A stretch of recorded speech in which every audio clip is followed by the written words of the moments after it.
And hello, welcome back everyone to Game Over Cancer Fall 2023.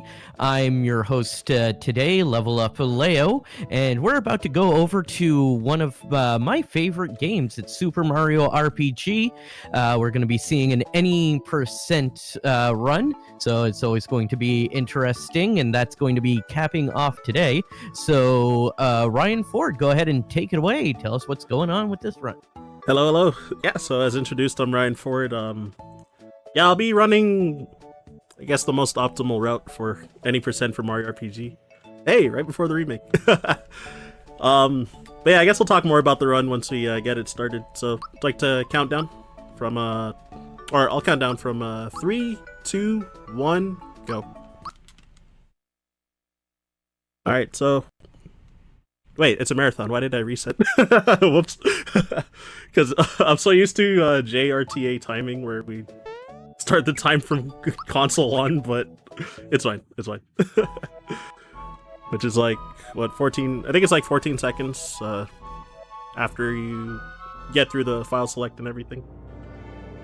So yeah, with this run, so got about a minute of downtime roughly before first input. Gonna be trying to do a RNG manipulation at the start, where the movement's pretty simple. I'm gonna try and run upwards, so I'm gonna be holding up and right, and then it's gonna be a door in Bowser's Keep, and I'm gonna switch from upright to up, and then back to upright to go into the door, and that should be part one of the manip before I get into the battle, and then gonna be trying to attack on specific visual cues of watching the enemies, kind of like their idle animation while they're swinging their arms back and forth. Which, if I get it correctly, I should manip it to get only attacked once throughout the fight. If I fail it and if I get attacked more times, lose about 2 seconds per extra attack that they do. So it's not super huge, not a super huge deal if I fail it. Oh, I failed it. I couldn't tell you why it didn't work. Sorry, it looked fine to me, but it's okay. So yeah, depending on RNG, they could hit like... since I failed it on first turn, I could have gotten hit probably up to 6 times at most, but got hit only 3 times, so it's about a 4-second loss. There is also a manip for them to do 0 attacks, but that one's significantly harder, and I think it's not even done in the world record if I recall correctly. So also, since you have to wait slightly longer for one of the frames, then I think it saves only like 1 second or 1.5 over the one attack one. You're not idle for as long, basically. Here's the first fight with Bowser. So it's kind of a tutorial on like selecting multiple targets to attack, and yeah, that some things that may not look like enemies might be what you need to attack. So the chain, the chain in the back. So I did 2 untimed jump attacks. So there are timed hits, just like if you played Paper Mario or like Mario Luigi games. And there is 2 different types of timed hits and blocks. So if you get it's a perfect timed hit or perfect timed block. Full timed hits for most attacks you take, or you do 2 times damage. Except for Mario's jump, it does 1.5 times. And then the other subset is half time. So if you're like slightly outside of the window of the perfect hit timing, but still within the window to get a partial timed hit, then yeah, Mario's jump does 1.25 times damage, and most other attacks do 1.5 times damage if you get a half-timed attack. And then for timed blocks, you take 0 if you get a perfect time block, and then half-timed you take half damage, half the amount that the attack would have done if you didn't block the hit. So, nerdy stuff. And for the first encounter, so I used jump on 3 of those terrapins. The turtles, and so whenever it is slower than attacking normally, but Mario's jump power permanently increases for every 2 jumps that he does.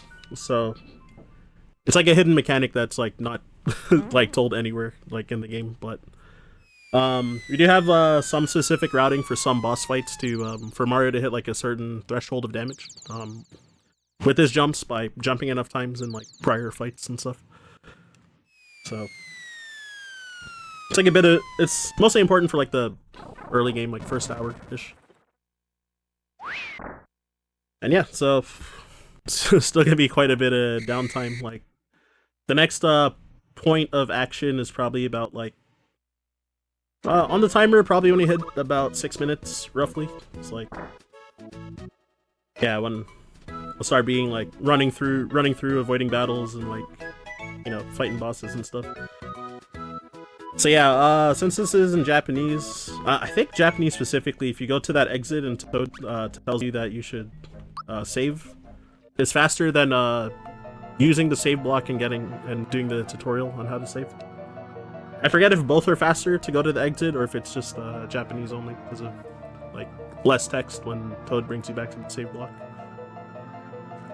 Which yeah, also I'm playing in Japanese because saves around like 8 to 9 minutes from faster text compared to English, so in case anyone was wondering, because it usually is like a common question that comes up every now and then. JP timing making it real for everyone. Yeah, the other issue with JP timing's like timing ends after the end of the credits, and the credits is like over 10 minutes, so it's like it's a long wait, pretty much.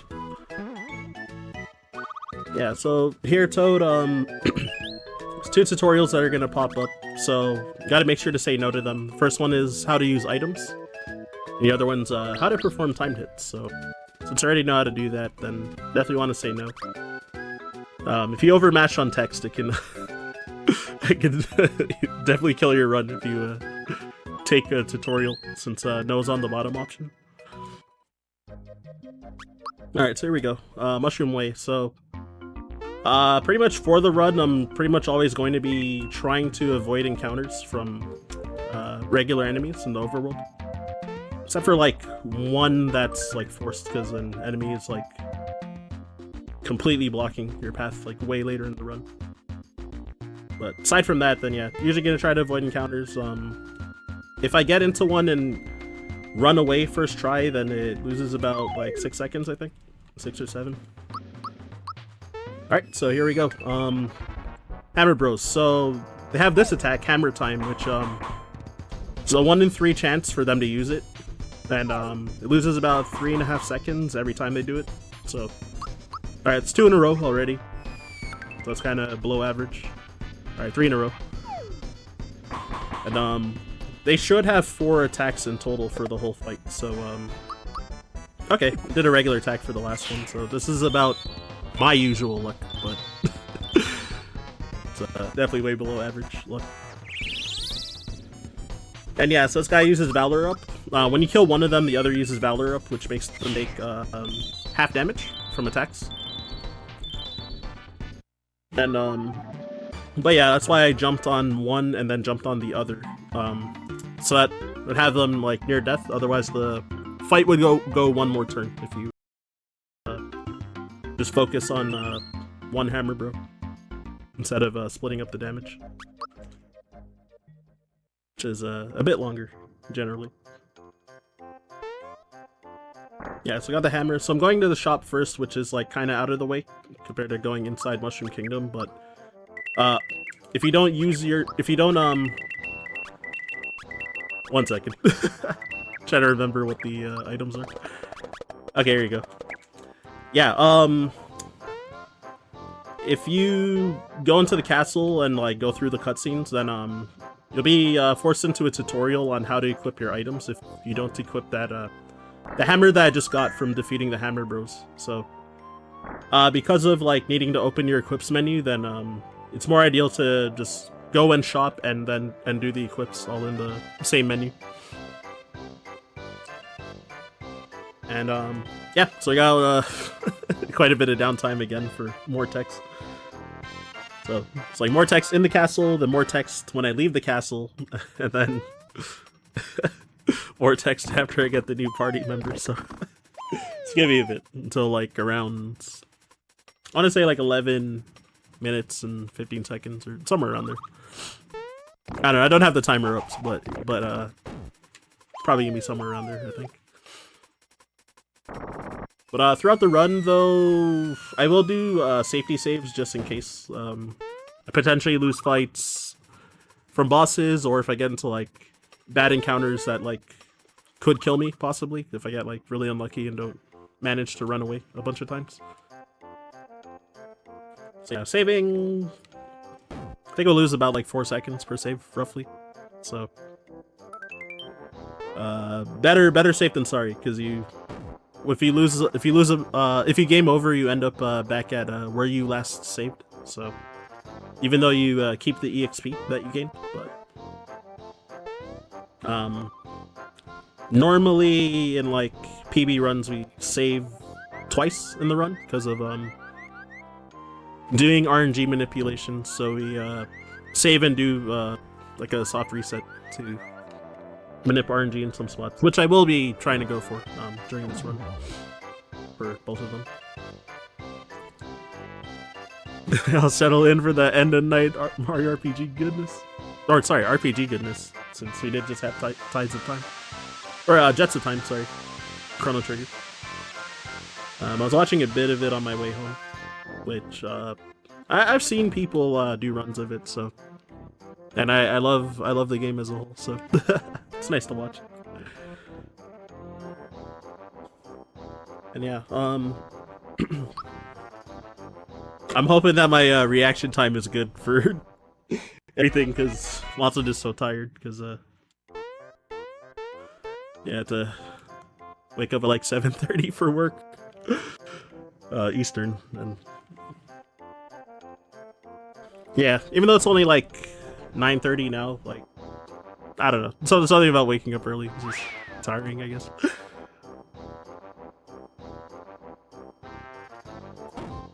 Alright, so it's the end. Oh wait, no, there's text after this part.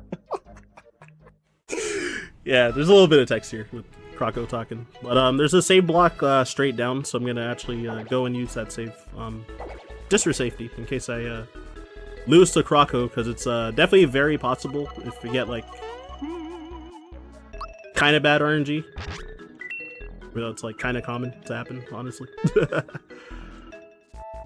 Alright, so there's a bit of a routing change recently made. So I bought 6 honey syrups in the shop. Normally we would buy 5, but whoops, due to a routing change, gonna be skipping Karo Sewers, the Karo Sewers star, like the EXP star, and gonna kill like a few more enemies with this star to yeah, change the EXP routing a little bit. But the extra honey syrups for a bit for safety, for if I mess up a tech coming up right now called K9 jump or Doge jump. So one of these dog enemies, I'm gonna jump off of them. It's a 2-frame window. Whoop! Not like that. Oops. Okay, this is probably gonna be a disaster now, but I've never had that happen before in my life. Oh, I missed it. So yeah, so let's have like a 2-frame window to jump off of that dog. Jump off of that dog that was underneath that chest, and if you hit that chest, there's a flower tab which they permanently increase your FP, like flower points, by 1. So for this fight I would have 12, which Mario's jump consumes 3 FP per use, so you know, I'd have 12 instead of 11, so I'd be able to like kind of like use an extra 1 earlier. But oh, what the? And but yeah, so the 2 things, so jumping off that dog when killing him with the star, it's 2-frame window, and then also the chest is hovering up and down, so you have to jump off the dog and hit the chest while the chest is on the bottom of its oscillation, otherwise it'll be too high in there that you won't reach it. So you have to like get there at the right time, and also hit like the 2-frame jump. Which actually, that's the first time in a while I actually missed the jump itself. I usually like sometimes just go like too early on the oscillation and miss, but like I don't know, I think it's been like legit like years since I've like missed the 2-frame jump itself. It's pretty funny. Hey, freebie on the honey syrup. So hoping, okay, well, I'll just say hoping he doesn't kill Mallow on turn 3, because that means that Mario would have to, I'll have to use the second honey syrup with Mario. I could either do it this turn or next turn, but I'll just do it next turn, just in case I like mess up in the later turn, because it's very easy to not get a full time hit with your jump or with like other attacks. So I think full time hits is, oh shoot, I might have this backwards. I think full time hits is a 5-frame window, and then half timed is I think half timed is oh my god, words are hard. Half timed is 7-frame window outside of the, if it's just outside of the 5-frame window, I think. I might have those numbers backwards, possibly, but I think that's correct. Anyways, I used to pick me up on Mallow just in case, because I didn't want to die, because if Croco threw a bomb again, then I would have lost the fight if it didn't miss Mario. So he has Croco has a 1 in 3 chance to throw bombs each turn.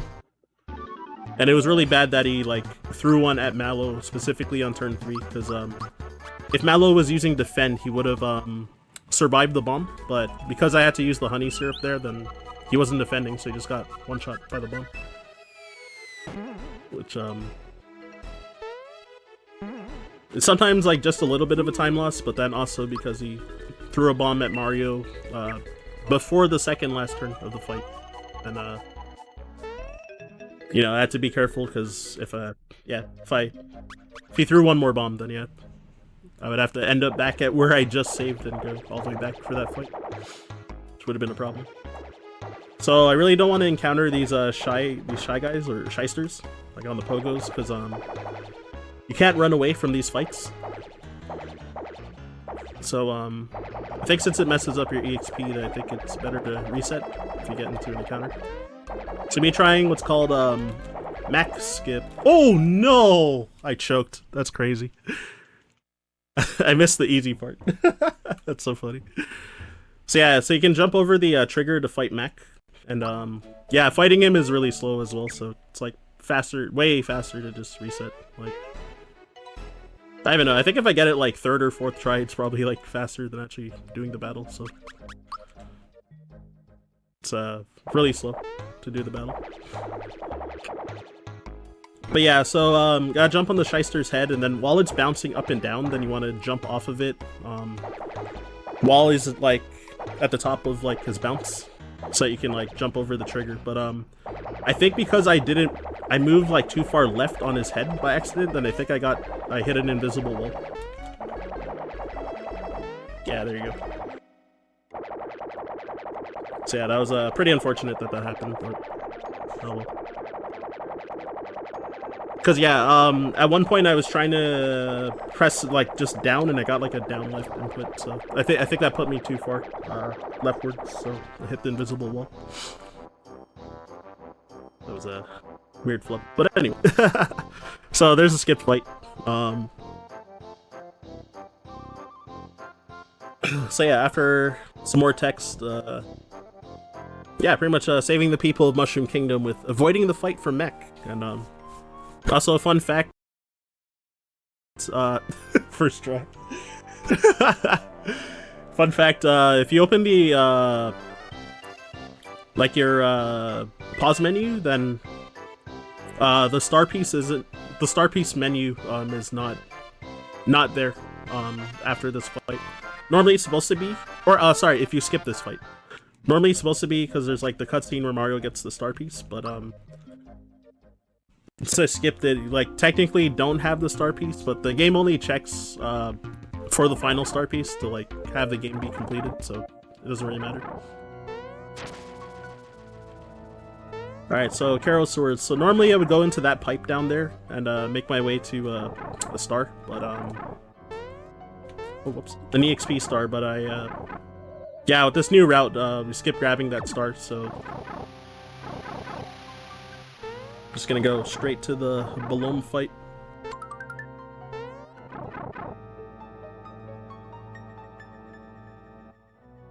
Yeah, so this fight, some turns are scripted. Like his first attack will be scripted. He'll do a physical on Mallow, and then turn 2, he has a 1 in 3 chance to put someone to sleep, which I hope doesn't happen. I just hope he does a regular physical, which is a 2/3 chance to happen. But oh wait, what am I doing? All right. Oh, he put Mallow to sleep. So yeah, I think that loses like 12 to 15 seconds generally if he puts someone to sleep. So depending on who he puts to sleep and yeah, all that. Which I think my PB is the only one in the top 10 of the leaderboards that got sleep sauced on turn 2 currently. So it happens like pretty often, I feel. So yeah, that physical is scripted. Once I do enough damage, he's going to turn Mario into a Scarecrow. And the Scarecrow status disables your A button and B button, so you can't... Oh wait, sorry, A button and X button. So you can't use items and you can't defend as well. So... Wait, is this correct? Oh, I did this wrong. Whoops. Alright, I might lose more time just because I... was supposed to use a honey syrup there. Whoops. Yeah, what is good about Mario being a Scarecrow though is he won't be able to get put to sleep from sleep sauce during those turns as well. Ain't that freebie. So mostly gonna spam jumps for a bit. I'm gonna have to use a 3rd honey syrup because I missed the canine jump as well in the previous segment. So there's gonna be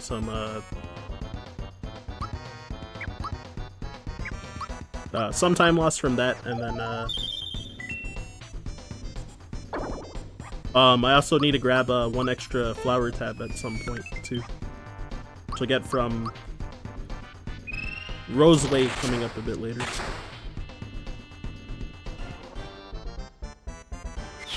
Okay, cool. There you go. Yeah, so a bit of that time loss is my mistake, because forgetting how to do the fight for the new route, and if I miss the canine jump, I like forget how to do it, because if you get it, then you would do the normal strat from like the previous route. Yeah, so it's a little bit of spaghetti. And yeah, getting unlucky turn 2 kind of just threw everything off as well. So I probably didn't even save time from the new route because of the mistake plus the bad luck. But yeah, it is what it is. Yeah, so Midas River. Yeah, another part with downtime. So I'm gonna try and get exactly 60 coins through this minigame. So the first time that you play this minigame, you get 1 frog coin if you get 60 of these regular coins. And every subsequent playthrough, I think you get 1 for every 80 that you get. So those green coins I was picking up on the waterfall there are the frog coins. So you need a bunch through the route. It's a special currency for like that frogs and tadpoles will sell special items to you. So I think I need 25 frog coins in this route, because when I go to Tadpole Pond pretty much right after this cutscene, or right after this minigame, sorry, then I'm going to spend 3 frog coins on a Sleepy Bomb and Energizer.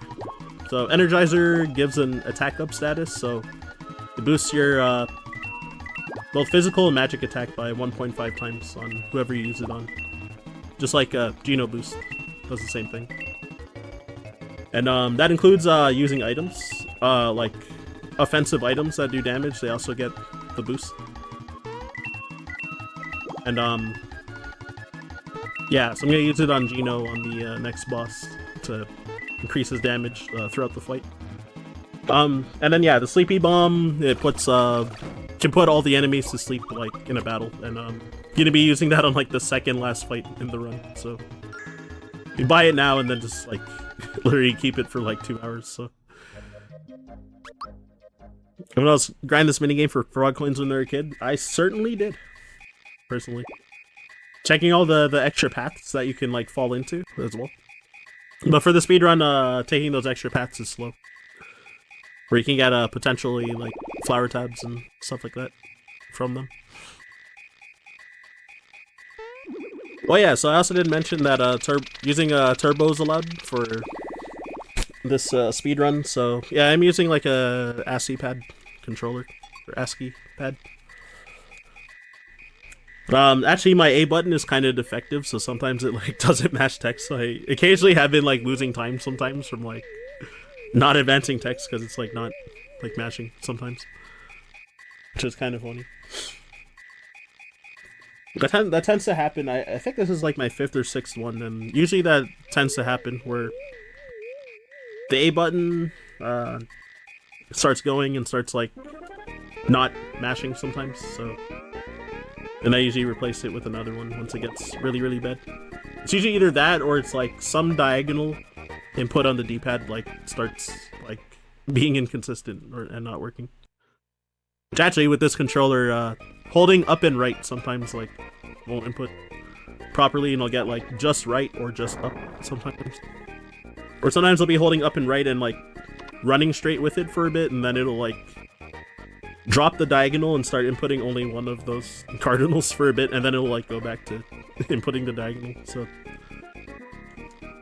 sometimes the manip I was trying to do in Bowser's Keep at the very start of the run, sometimes I'll be holding up and right for a good like 20 seconds before the run starts, and then Mario will just go like straight up, and I'm like, alright, well, I guess I'm resetting.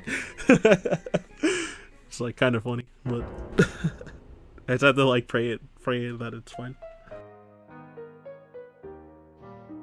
But anyways, so let's reveal that Mallow the tadpole here, this marshmallow cloud looking guy, is not a tadpole, so everybody's shocked, and Frogfucius is sad to reveal the truth. So told him, yeah, Mallow fell from the sky in a basket, and it said that his name was Mallow on it.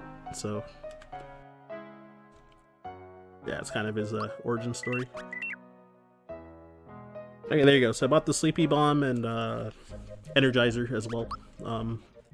Like way older routes used to buy 2 Sleepy Bombs because he used to use one versus Johnny to put his henchmen to sleep during that fight, to skip them, all 4 of them attacking. But yeah, not anymore. We just like let them all attack.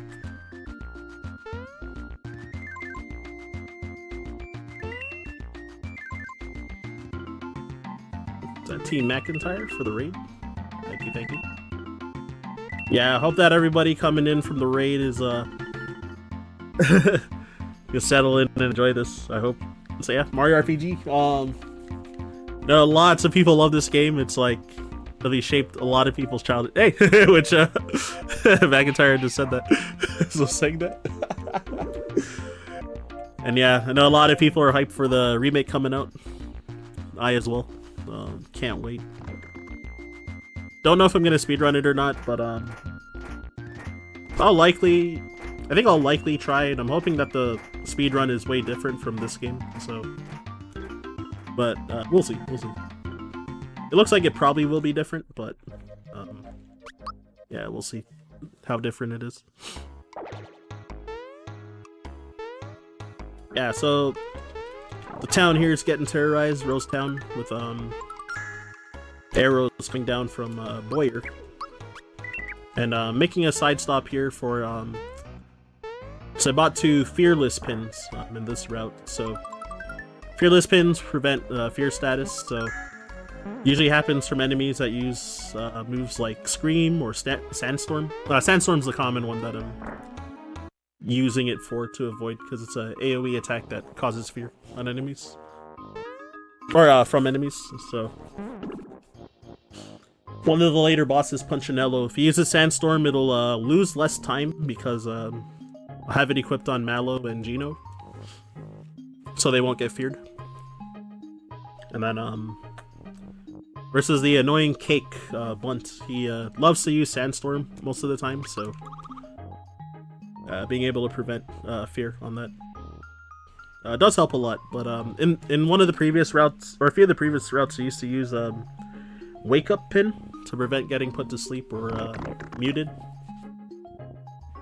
And Bunt could also put characters to sleep, so now we're more at risk, possibly at risk of characters getting put to sleep in trade of not getting feared, which it's kind of a pick your poison situation since it can't really cover both. And yeah, 2023. Yeah, Mario RPG remake coming out, and wait, is Thousand Year Door remaster 2024 or is it this year? I actually don't know. It's another game that sounds dope. Oh yeah, make sure if you can support over here, yeah, make sure, well, the link is up now, so if you want to make sure to click the link and you know, throw in a few donations if possible. So yeah, it's one of the longest cutscenes in the run, where you actually like don't have to input anything as well. So even if you're like not using a turbo controller, this is usually like the good spot to like have a pee break and stuff like that. Fortunately, since I do have the turbo controller, then I can, there's a lot more spots in the run that are where it's possible to take like small breaks and stuff. Which at some point I might actually get up to get water, because completely forgot. And I don't know, I barely drank water today at all, and I probably should, honestly. Okay, 2024, so not 2023. Okay. Alright, thank you, Strides. So yeah, saving just in case again. Normally, if you want to be optimal, it's better to do this cutscene and then go back up and save. In case if you actually do have to reset, then you don't have to go through that dialogue again. But hopefully I don't have to anyway. So it's that song that everybody loves, which there is a remaster of the rawest Forest Maze song that was just released about a week ago. Yeah, I think it was on the 10th, so yeah, about a week ago. So yeah, here gonna be doing Wiggler jumps, so I want to get 7 frog coins, so every 10 bounces on a Wiggler you get a frog coin, and there's, are you kidding me? There's 6 different paths it can take, 3 of them in front of the stump and 3 behind, and there's like 2 different zigzag patterns for each one, so ideally I don't really want him to zigzag, especially behind the stump, which seems to almost always be the most common thing he does, which I failed it again. It's rough. Yeah, if I get into an encounter with these guys, then that can be dangerous, because if you don't run away and like 2 of them use sand, if you get 2 Wigglers in the encounter and both use Sandstorm and don't miss, then that's a wipe pretty much. So it is pretty dangerous here as well. Okay, I need to check how many I have. Okay, I need 1 more frog coin. So that was 6 because I dropped 2 of them. Jeez, I also got a ton of extra coins from bouncing on these guys. Alright, there you go. So yeah, not the worst, but not great since I dropped 2, but that's okay. It happens. It's certainly not easy, if anything. But it's one thing I practiced a ton, because when I learned the run from Pidge, and she said she thinks it's the hardest tech in the game to do the Wiggler jumps, which I disagree, but I could see the reason. It's easy to kill a run, and also like it's hard to like get all 7 in a row as well. But most runners that have experience usually will tell you that the hardest thing in the run is probably to be able to successfully land time hits and time blocks like consistently throughout the whole run. It's like so easy to drop some, and it can also like sometimes bleed a lot of time in some parts of the run. Sometimes it won't really make a difference, but some parts it might lose a lot. So it can be hard to keep it up. So yeah, so the maze, yeah, the pattern's the same every time, which follow Gino, and then the one time that he's not there, then you go to the right. Okay, so I'm gonna go and grab some water, so I will be right back. Sorry to leave you all hanging as well.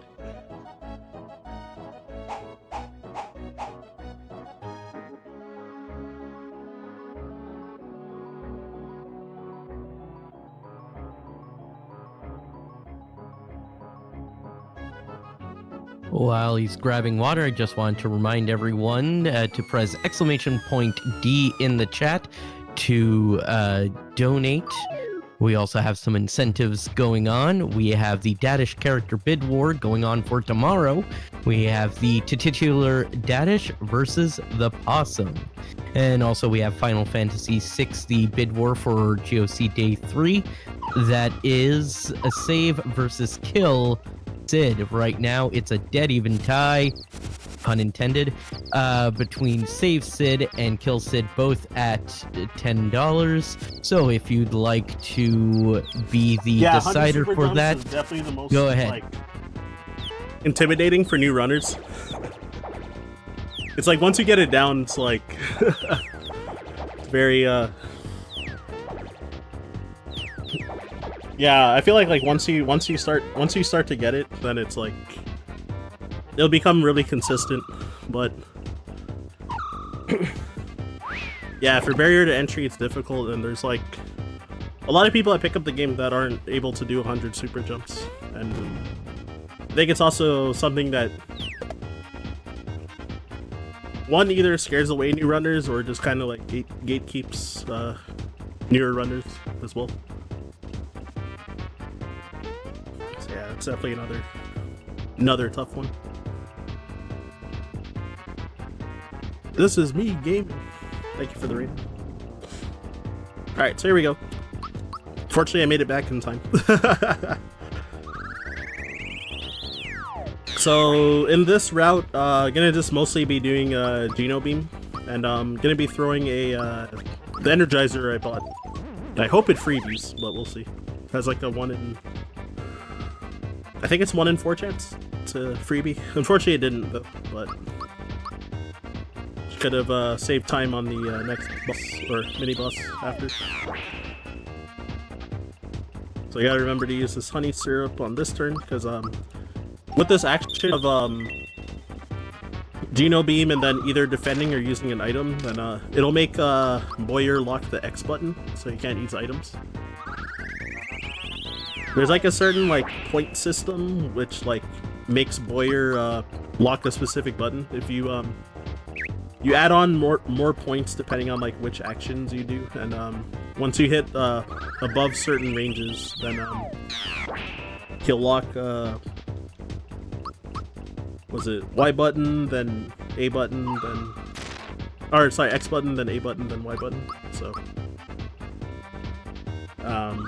yeah, that's why I'm doing like Geno Beam and then just defending with the other two, because both of them are also like way weaker, so they're not going to really do much damage anyway. Because in the old route, we used to do we used to make Boyer lock the A button, which he has like also has like different attacks. The A button's locked, he'll do only special attacks, but he has one AoE attack called Static E, which hits everyone like decently hard. So. Whoops. So, fortunately, you don't have to deal with that attack when he locks the X button. So, you either do a mix of physical attacks or bolt or lightning orb. So this is lightning orb, which loses the most time out of all of his attacks. Compared to him doing a physical, lightning orb loses 5.5 seconds, and when he does bolt, it loses 3.5 seconds. Which, and yeah, now I have had him lock the Y button, so you'll either do physicals or goodnight. So it's like an arrow that's a character to sleep. If he does the sleepy arrow, it loses about 7 seconds. If he targets Gino particularly, then it loses a lot more, because then you can't, you know, finish him off with the last hit, which happened in my PB. Put Gino to sleep twice, so I lost, like, I think, like, over 20 seconds to just that.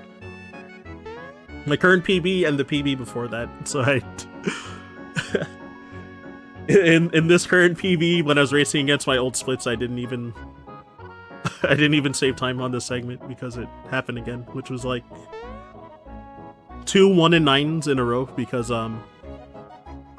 if your whole party is alive, then he has a 1 in 3 chance to select one of the characters, and he has a 1 in 3 chance to use the sleepy arrow itself. So the fact that he did it on Gino twice in my current PB and my previous PB is like losing 2 1-in-9 chances in a row, both runs, so it's like hilariously unlucky, but yeah.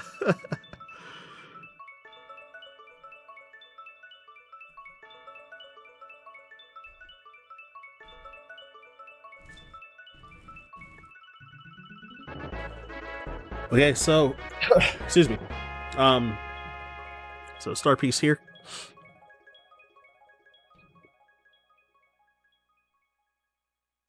Oh yeah, so with that fight with Boyer, so if he uses bolts and lightning orb like once each on Gino and doesn't miss, then Gino will die, and that's like you're like pretty much guaranteed to lose the battle if that happens. So we call the unwinnable pattern.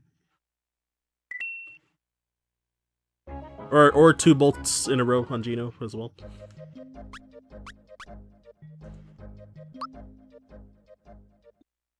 Which I forget. I think it's like a 1 in... Oh wait, here, I'm gonna actually save real quick. I think it's a 1 in 4 from to use Bolt, and 1 in 4 to use Lightning Orb, and then I think it's 50% to use a physical during those turns. I might be wrong.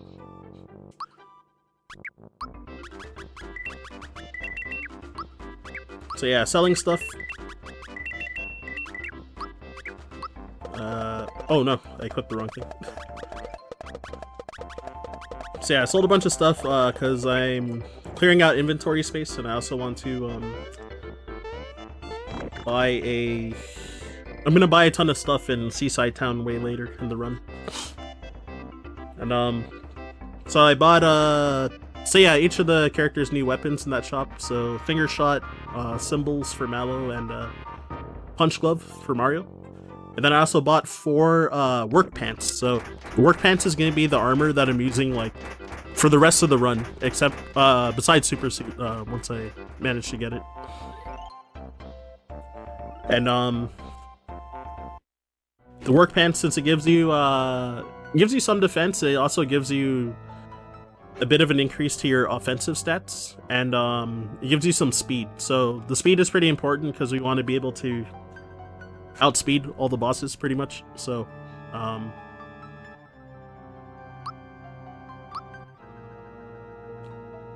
yeah, so that we can, like, you know, set up versus them before we get killed, or sometimes in some cases just kill them before they kill us. So yeah, the speed from the work pants is kind of the way to cheese the bosses. It does make a lot of encounters later in the run more dangerous if you don't manage to run away from them, because a lot of enemies are going to hit hard, aside from whoever may have the super suit, which when I get the super suit, that'll make the later part of the run a lot safer. Like, shouldn't really game over to anything, but still could. So yeah, it's chasing down Croco. So Croco 2 is a pretty hefty RNG mess. It is wildly variant on like how long the fight will take, so I commonly don't expect to save time on this fight, even though in my PB I think it says my possible time saves like 22 seconds or something like that, but I never expect it to happen. So yeah, he's more likely to throw bombs now, and I hope that he doesn't throw it at Mario. Oh, he missed Gino anyway, so if he throws it at Mario, Mario will die in 1 hit. Oh wow, and also he has an evasion stat, so he has a chance to miss, so sometimes it's worth it to just use jump with Mario so that you don't miss, because spells won't miss. This is pretty lucky though that it's been going through Gino. currently, since I gave Mallow a HP boost at level 4, then he can take 1 bomb from Croco and survive with exactly 1 HP. So ideally, you don't want him to either double bomb Mallow or just don't want him to throw a bomb at Mario as a whole, because Mario will die in 1 hit. And then yeah, for the rest of the fight, just gonna hope that that I don't miss attacks, and I'm gonna hope that he does that regular physical, like the one he did to Mallow, instead of using Chomp here, which he seems more likely to generally use Chomp in the fight.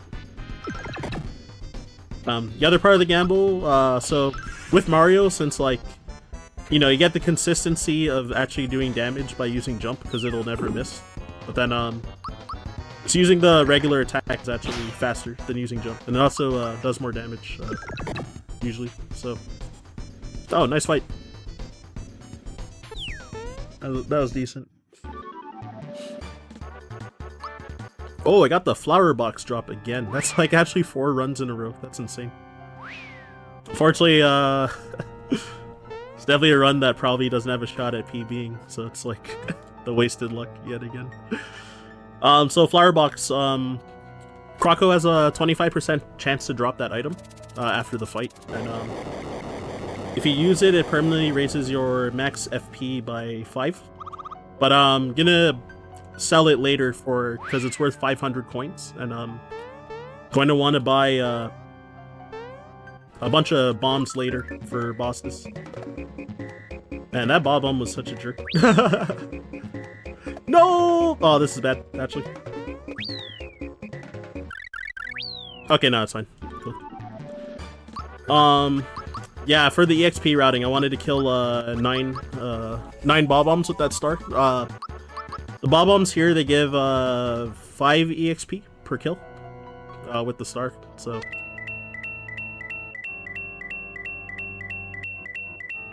Ooh, pretty lucky. That fireball guy, because he appeared really early, so if he gets like 2 early spawns in a row, then you usually have to move out of the way when you're hitting that coin chest. Otherwise, you'll get into an encounter. But he spawned early, and then he just like took forever and like didn't spawn again. He was gonna do a really late spawn, basically. Oh, that sucks. I didn't realize I had turbo on my controller still, so if you're using turbo, it locks you out of doing timed hits, so I had like an untimed hit with Gino, and he's the hardest hitting character here, so yeah, doing half damage was kind of bad there.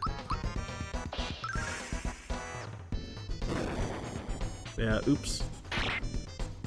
It's fine though. It's like the fight might go like 1 extra turn, but not the end of the world, I guess.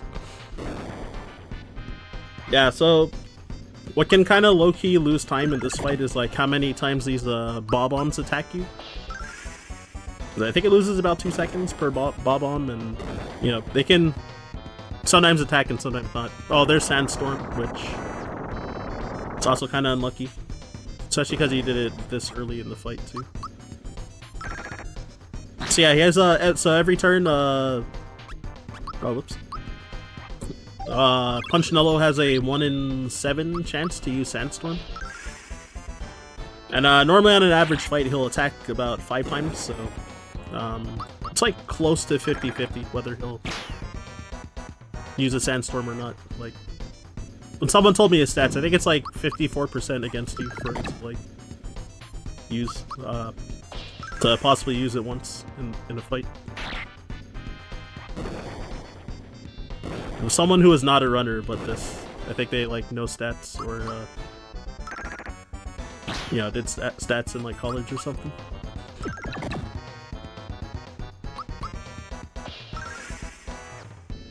But yeah, dang, got attacked by a lot of Bob-ombs. He actually ran out of Bob-ombs and they spawned again, which is like hilarious. He should die to this hit though. Yeah, there you go. So yeah, compared to my PB, I had good RNG on this fight, so like that and taking long to get that star, because the Bob-omb in the way. I would assume that I probably lost at least like 18 seconds compared to my PB on this segment, but just for reference. It's not like I'm actually trying to PB this run, but yeah. Because again, like, you'll be taking a ton of safety saves, so like, already, I wouldn't expect the PB. It definitely would be possible, because still like 4 minutes behind world record or something with my PB, so 250 with JRTA 250 and world record's like 246. I think it's like a low 246 if I recall correctly. So by the young, just incredible. Yeah, so 3rd star. Also for that fight with Punchinello, you actually don't get any like EXP or money from that fight.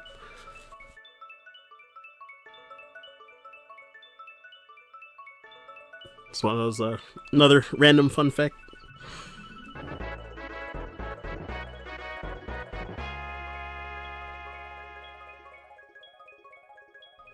And yeah, so now the the Moville minecart minigame's about to come up. So if anyone knows about speedrunning this minigame, if you want to put in guesses on what time we'll get in this minigame, by all means.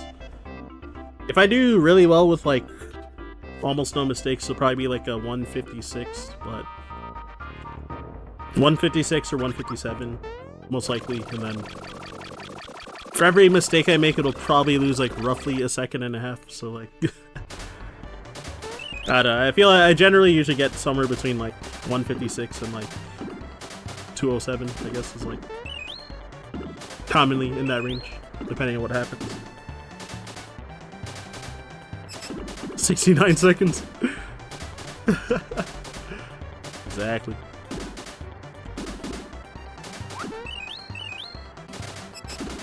Oh, I didn't use the mushroom, so it's already probably a time loss right there. Like, just completely forgot. It's hilarious. 203! Ain't got hope. Yeah, so I want to try and,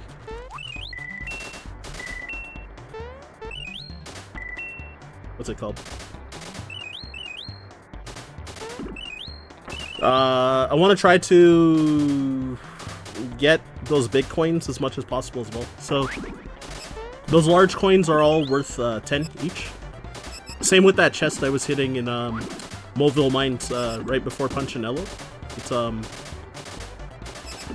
yeah, I hit the coin block like 15 times, and it's 150. So that was 150 coins because it was 10 per hit.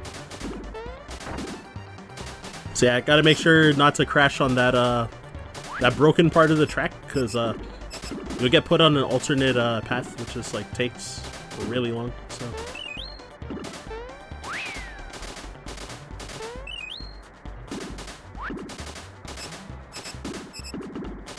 Okay, I didn't crash. Sweet. So yeah, I assume this is gonna be like a like a 158, I think. Since I forgot to use that mushroom.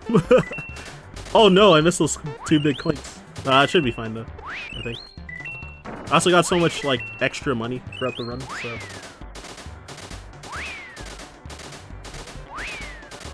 should be chill.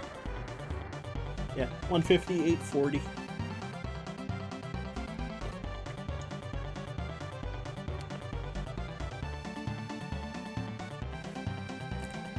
I just hold the brakes almost the whole time in your first run here, so you can come back later and beat your time easily for goodies. Oh my god, that's actually really good cheese. That's pretty funny. I don't know if it's been done. I remember Pidge talking about like wanting to know what the slowest possible time to get would be for that minigame, like taking the longest paths on purpose, like crashing as much as you can, like holding the brakes all day and stuff like that. I wonder.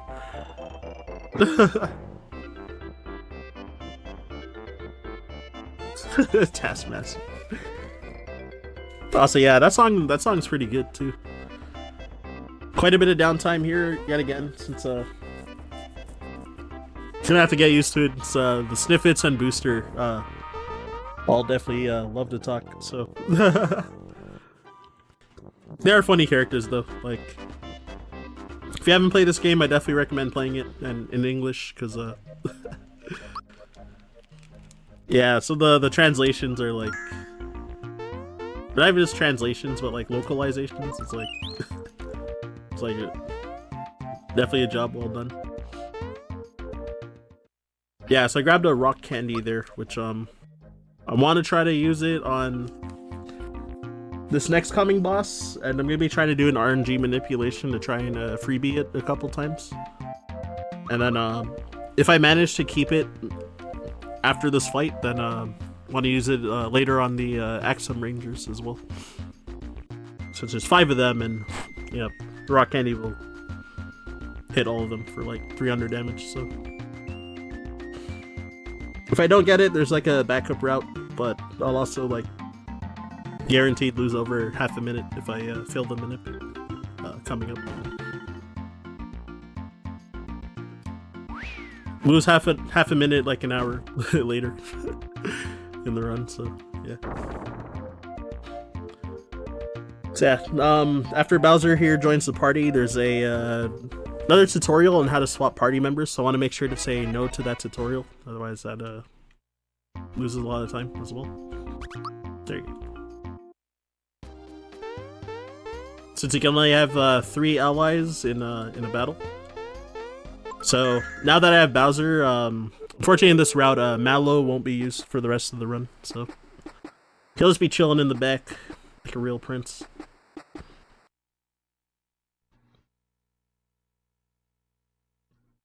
Alright, so now we got Booster. Booster Tower. So I'm grabbing this flower tab, which I'm gonna sell for 100 coins later.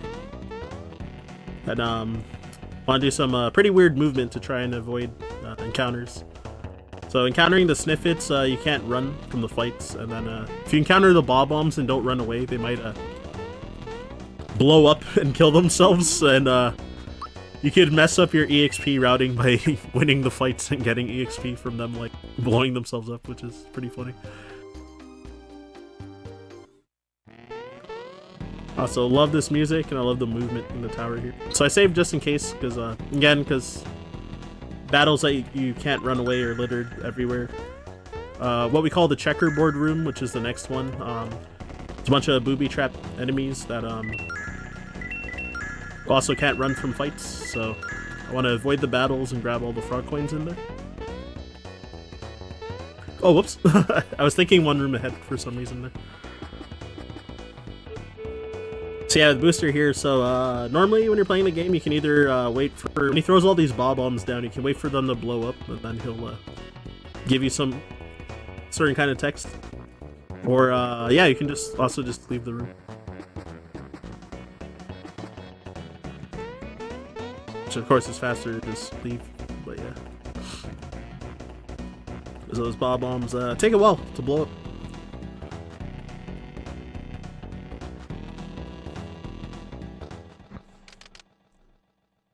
Some RPG randos, the reason they're finally learning where the enemies are in the checkerboard room. Nice. Yeah, because initially you gotta do usually in the rando you gotta do extra movement because of like the where that key is. Because you know the item's randomized, so like it might be something nice. So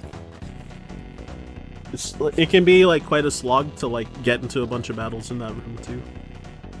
And then those blue Podoboo enemies are also faster. Well, at least in any percent. They're faster than you, so they'll also, when you get into an encounter there, then like, I think there's like always 2 of them, and they go first, so then all their attack animations are pretty slow, so you lose a lot of time in the run if you don't avoid the battles there. And you can't run away, so ideally what you want to do is use a Thunderbolt with Mallow to like one-shot them, but even then, yeah, you're still losing like usually like around half a minute from getting into those encounters in vanilla. Yeah, key is also a key item, exactly. So like, usually there's something nice there in that shuffle. So yeah, the Sniffits minigame. Yeah, if you saw that I didn't get caught while I'm visible, it's because I'm cheating. I'm just kidding. Yeah, I guess because of like the isometric hitboxes, so, like technically you don't see you if you're kind of like on the right side of the curtain, like sticking like half your body out. It's pretty funny, but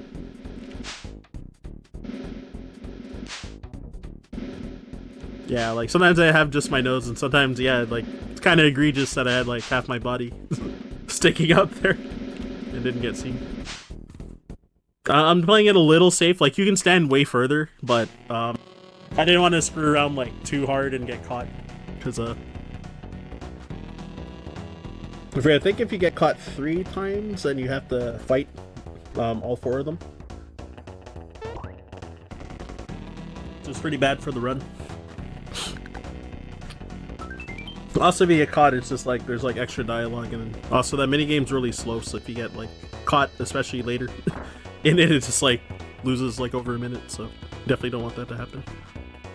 All right, so and you need to remember to do this menu because whoops, I fat fingered the X button. But yeah, I've killed runs to not putting Bowser in the party before a few times. So yeah, there's this goodie bag here, which you can sell for 555 coins. And here I'm going to be trying to do, yeah, so the RNG manip coming up for Knife Guy and Great Guy.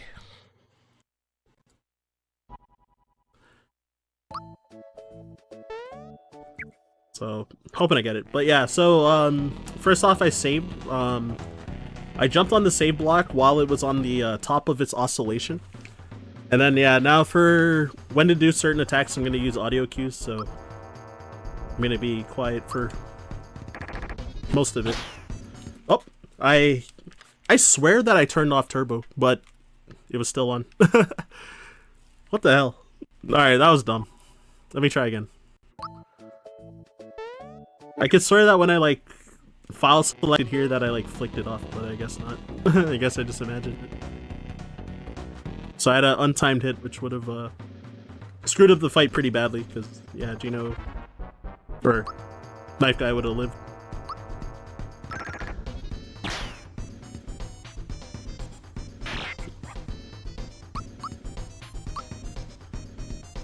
So ideally, really don't, it's good that Knife Guy didn't attack Mario, because, yeah, Mario's a level lower than normal too, so afraid of having him die.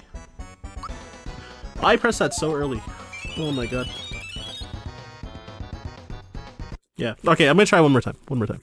I'm gonna turn up my TV as well, because it's like I wasn't like hearing it too well. On top of that.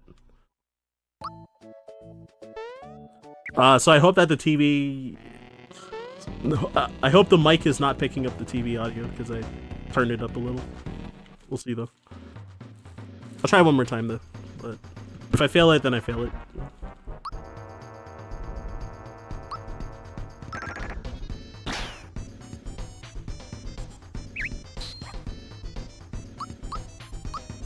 That might be really bad if I happen to let Mario die, since I half timed that block too.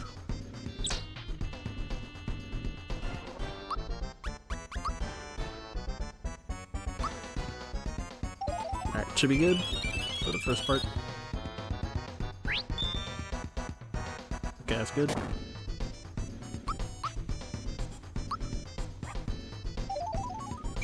And I don't know, if this part doesn't work, I don't know why.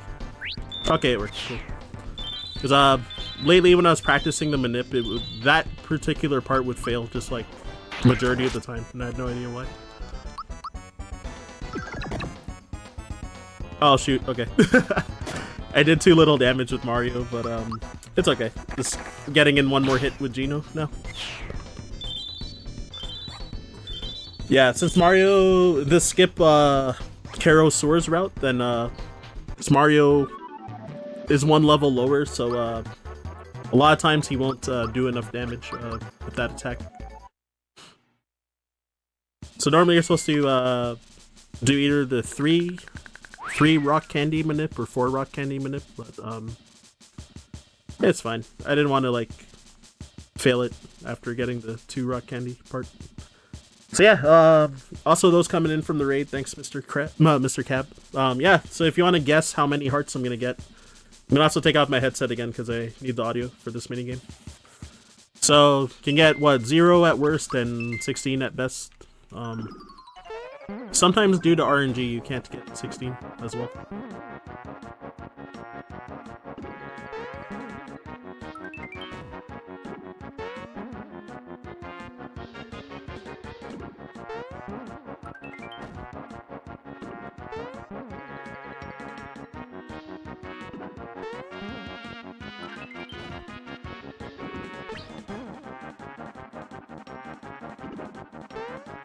Oh, that's unlucky. Oh, I didn't jump? What the heck? I tried, but okay.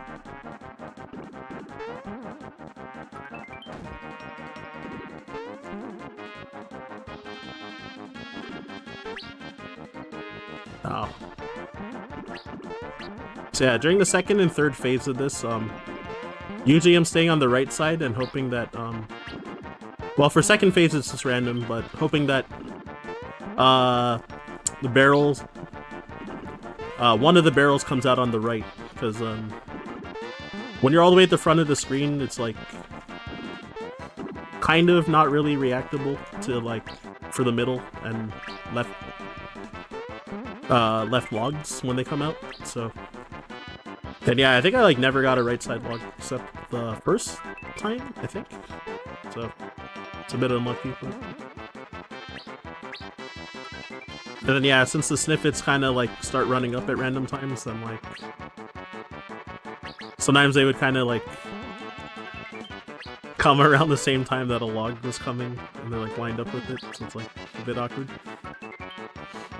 So yeah, the snippets phase, also due to isometric hitbox jank, sometimes you can jump on them and still get like...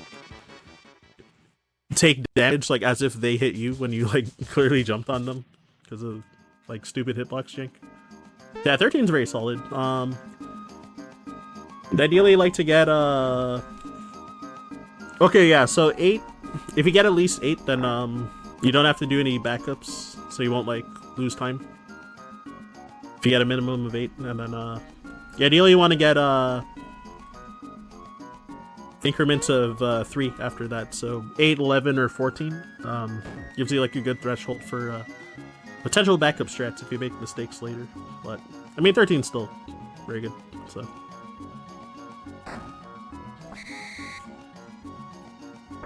content with that. Like I feel like most runs in general I usually get in the double digits, but yeah, sometimes sometimes you have like really bad have really bad runs, like at like 9 or 8 or something.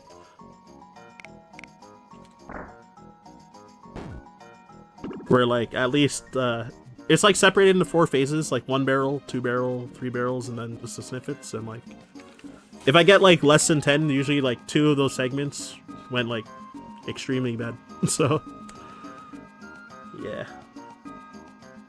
this time it was like, I don't know, the second phase was just like bad. That was about it. So got 13, which is solid. And it can really snowball once you make a mistake. Like if everything's all like offset, it can be hard to recover as well. And sometimes you're just purely at the mercy of RNG, whether you'll like recover or not. But yeah. So yeah, this minigame, so yeah, Peach dropped all their stuff when we knocked the door open. So if you get the items back in time, then you get a special cutscene with a kiss. Oh my god, I double talked to this guy. I still had turbo on. Oh no. You stupid jerks. Okay. Yeah, so... Yeah, one thing, being careful not to double talk to them, and the other thing is that, whenever they're on those benches near the end, if they're gonna jump over them, there's a script for how many times that they'll jump over it, like a set number of times. So if you are talking to one snippet, and sometimes it'll take really long for the text to come up, then it's because maybe one of the snippets off screen is like jumping over the benches, like one bench like multiple times. It's like kind of funny because yeah, it's not like you can just like low-key like lose some time like that. But general strat for this minigame usually is to Kind of stay in the middle, and then and like let them come to you once they come to the middle, since they run faster than you. But sometimes I like ran up to the corners because they were all like bunched up like in the corner and just like jumping over the benches. Like sometimes like 2 of them in the same row and stuff. So occasionally took the risk. So here's Bunt, the cake. There's a chance I could lose the fight. Ideally, I really want to block the chef attacks, especially if they're gonna attack Mario or Geno. Bowser will take 1 damage, but the other 2 I want to try to keep as healthy as possible, because especially Geno, because once the cake comes alive, then he's gonna start doing potentially doing a lot of spells and like a lot of AoE spells, and Geno's usually the one who's like most susceptible to die early in the candle phase, and then afterwards, since Mario's really weak, he's usually at risk to die as well. But on this turn, I'm gonna throw a red essence on Mario, which gives him invulnerability for 3 turns. I hope it freebies, but it's like a 1 in 7 chance, so it's like pretty unlikely.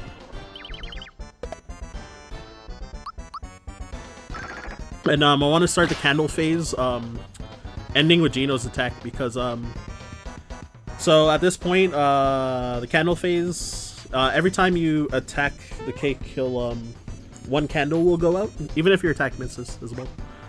And then when his turn comes and he's gonna attack, 1 candle will relight. So want it here so that Bowser and Mario will go before the cake attacks, so you can get 2 candles out. So if this phase goes well, then you can take out the head in 3 turns. If something goes wrong, then it'll probably go between like 4 and 7 turns, so we'll see. Alright, that's good. Physical. There's about a 50% chance to use physicals, either his biting attack, or with each part of the cake, or those balls. And what's tough about the balls is that they come at varying speeds. So, oh, Lullaby? That's not good. That's what I talked about. So I'm gonna hope it targets Mario, because he's invulnerable. Oh wow, it did. I got lucky. So that's a 3-turn candle phase, fortunately. Usually if that second phase goes really poorly, then there's also like a bit of a chance I could just like lose the fight as a whole. So usually Bowser's really tanky and he'll like survive all the way till the end, but sometimes if you're really unlucky, you can just like come down to the wire. So yeah, Drain Beam is a pretty strong move. Fortunately, it missed Geno last time, so it's kind of what helped.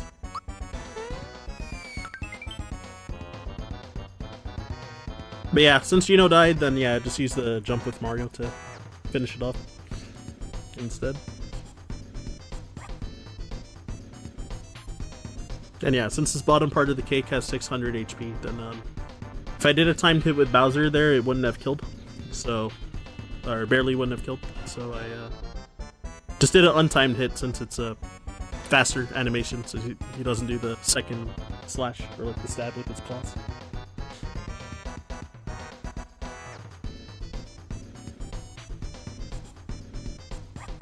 Yeah, so yet again, a lot of dialogue. So talking about how is he gonna eat this cake, basically. And occasionally it's moving, so like he's like, wait, did the cake move? It's like, concentrate and figure out how to eat this cake. Okay, one moment.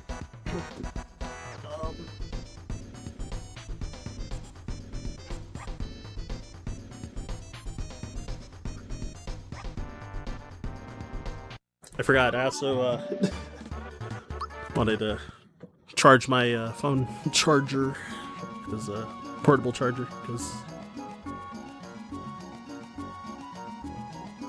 it died at work.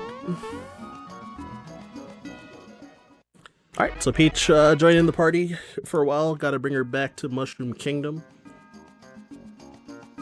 Oh my god, 2 candles lit up. It actually took that long.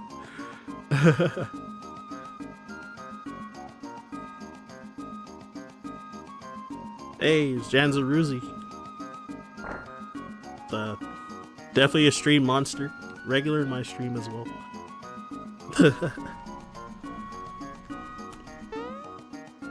Yeah, hope you've been enjoying the run. The cake is a lie or the cake is alive? That's a good question. Oh yeah, you have to exit through the bottom as well, because you got like dialogue with the characters being like, yo, are we gonna take Peach back to Mushroom Kingdom? You can get some funny stuff, like if you say no a bunch of times, and like each party member will like try to like tell you to bring her back, basically. And then they all get mad if you like say no too many times. So gonna be a lot of downtime again once I bring Peach back here. Also, I went to the shop to so when I got back Frogfucius's frog coin, which he sent Mallow to Mushroom Kingdom to get his favorite snack, cricket pie. So I got the frog coin back from Croco 1, and I was supposed to get that cricket pie, but it's faster to do it here since you're forced to go to that entrance when you revisit Mushroom Kingdom here this time. And since I need to go talk to Frogfucius after these series of cutscenes to open the way for the next area. So he's gonna say that there was a star sighted on Star Hill. We also need to get him out of his depression by giving him the cricket pie. So yeah, just kind of do both on this trip together, since it's faster. He said no as much as he could as a kid. I did that in like my second playthrough, where I just try to say like no to everything and see what happens. Felt like good replay value when I was a kid. And then that second playthrough, I couldn't get 100 super jumps, so I had to use save states. Since yeah, I was using I think Z-SNES or SNES 9X, so to play it. And that actually might be part of why I couldn't do 100 super jumps, because on a emulator, like the frame rate's inconsistent, and there's also pretty bad input lag, so for this game. So that might be the reason I couldn't do it until I started to like sometimes get 100 super jumps once I got this game on Wii Virtual Console. I was able to like. And you know, you don't have save states on that, so it's like I had to just do it. But since the frame rate's consistent, and there is like 1 frame of input lag on Wii VC, so still like not 1-to-1 to playing on a SNES. So yeah, on marathons I usually show off that glitch. It does lose like 4 seconds, but yeah, I don't know why that happens when you open the menu when she's coming down on her parasol. What's up, Tempest Mask?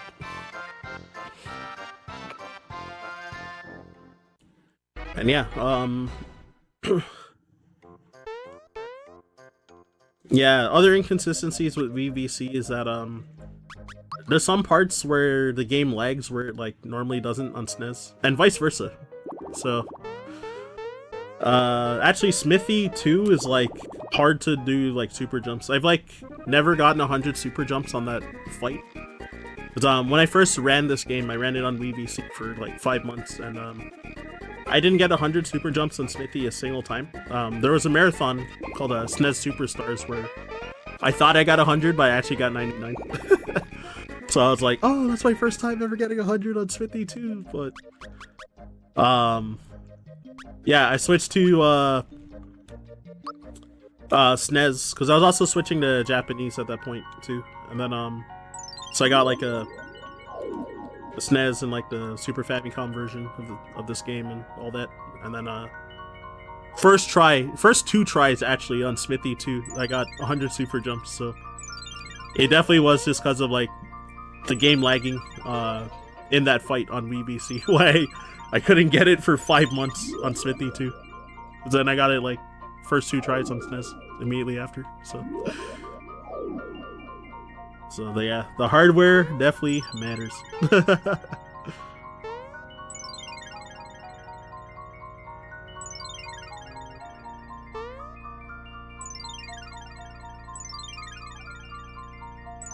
Who knows? This run we might not even see 100 super jumps on Smithy.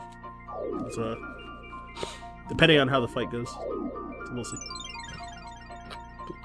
Might see 200. You might not even see 100 in a row. Alright, so it's funny, Pidge developed a Android app where you can touch those star switches like on the app to kind of like remind yourself what the optimal pathing is to activate each of those. The optimal movement and like optimal path. It's pretty funny. Basically when I like transit and stuff.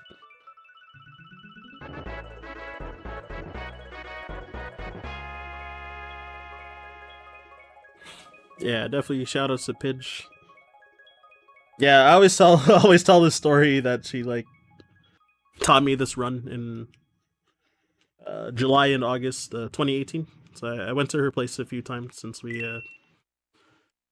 both live in the same city. So, and I've known her from like competitive Smash for like a really long time. So since like 2009. So it's been a long time. Because she played Brawl competitively and then Smash 64, and I played Melee, so there was a lot of like tournament overlap, and we have like some of like the same friends. So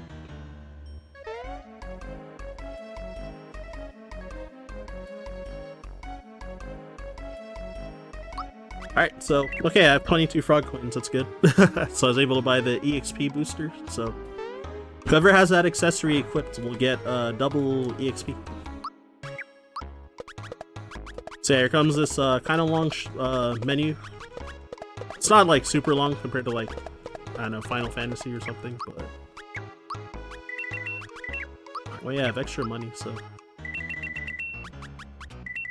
or kind of.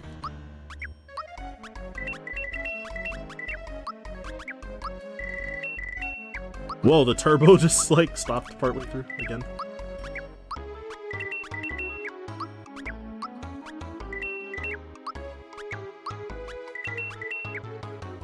Alright, there you go. I'm gonna save again too. So yeah, so I was able to end off with, what were the items I got? 8 ice bombs, 6 fire bombs, 2 fright bombs, and a bad mushroom. And I sold a crap ton of stuff like 2 flower boxes, a flower jar, a flower tab. I sold the Karakura colas earlier in the run. I sold all the stuff I bought in Mushroom Kingdom that I ended up not using. So yeah, I'm trying to do skill swap glitch here. So I swapped.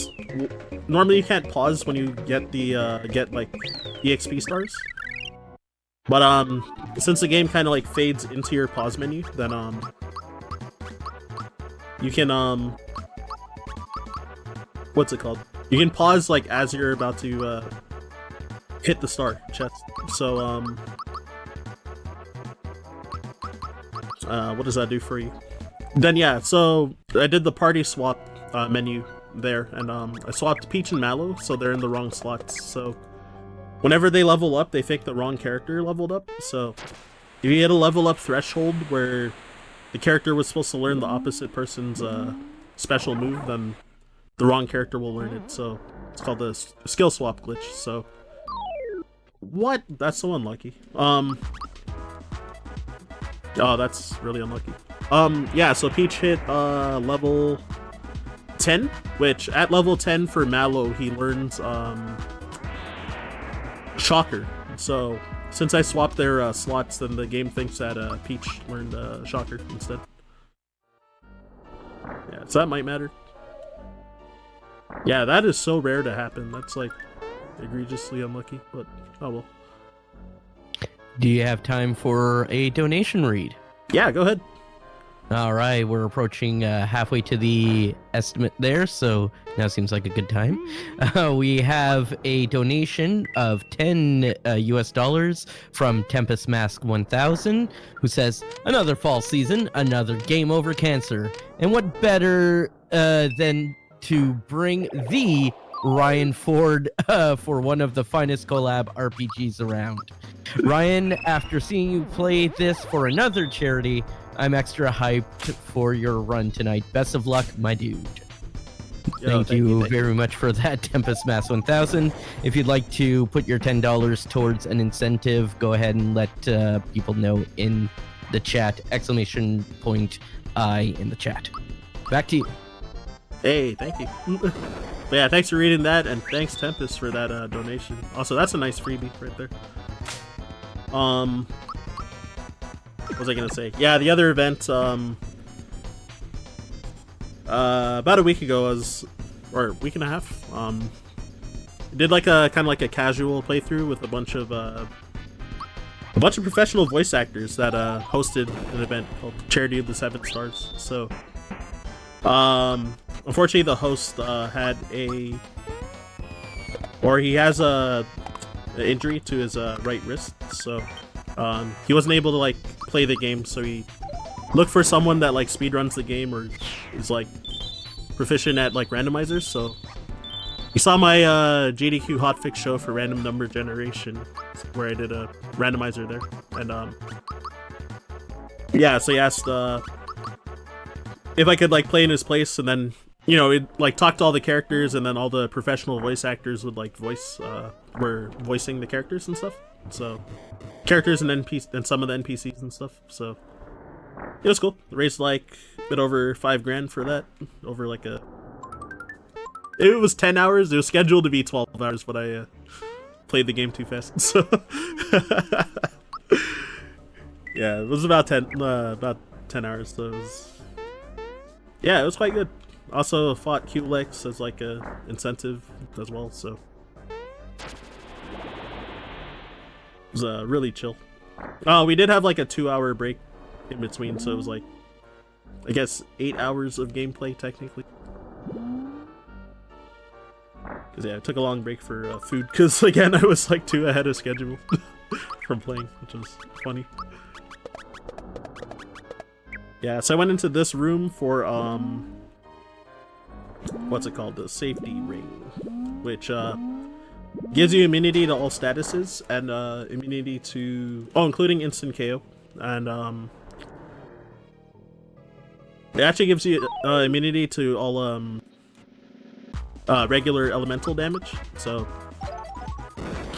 yeah, like fire, ice, and lightning. So unfortunately, it doesn't make you take 0 from like water blast or something like that, but but there will be some other relevant attacks that it will protect whoever's wearing it from.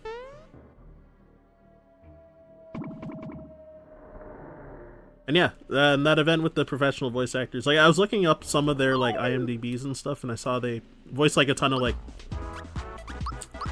characters from like animes, TV shows, and stuff like that. Like the host voiced the male Byleth from Fire Emblem, and Reagan from Mob Psycho 100, and one of the girls voiced Jolene Cujo from JoJo's Bizarre Adventure Part 6, and yeah, there's like various other professional voice actors that have done a lot of large works like that. Alright, so here comes the attempt at 100 super jumps. So normally it's optimal to not do a defense boost here, but if Mario dies, then runs over, because I sold all my pick-me-ups as well. And if I don't block versus Pierce, like that attack, or if I have time blocking 2 Pierces, then Mario will die, and then yeah, it's pretty much a reset.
Alright, good. So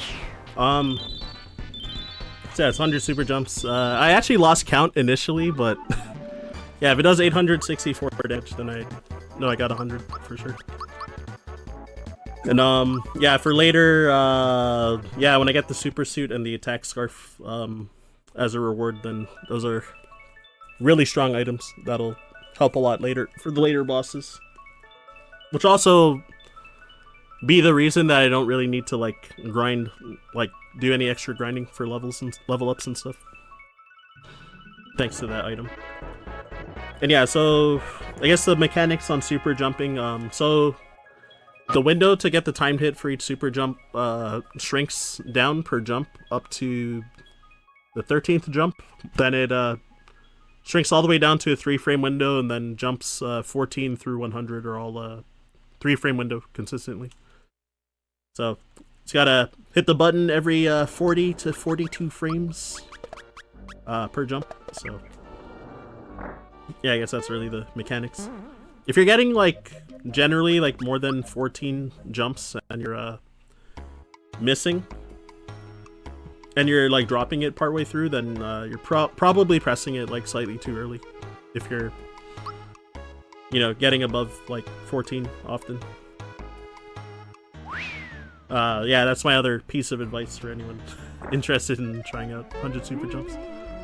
Could either be that, or if you're playing on like an emulator or something, then frame rate can be inconsistent, so that could also be a reason. So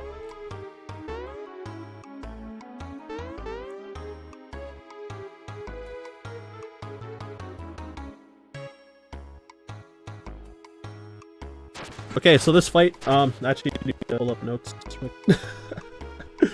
just to re-remind myself. So yeah, I do have like a bunch of like tabs open on Opera for this fight, so just gotta remind myself. So yeah, I do want to do timed Dino boosts, since the timed portion gives you the defense boost as well. And here I'm going to be using Shocker with, yeah, with Peach, since the skill swap. Since there's no visual cue for when to do the timed hit,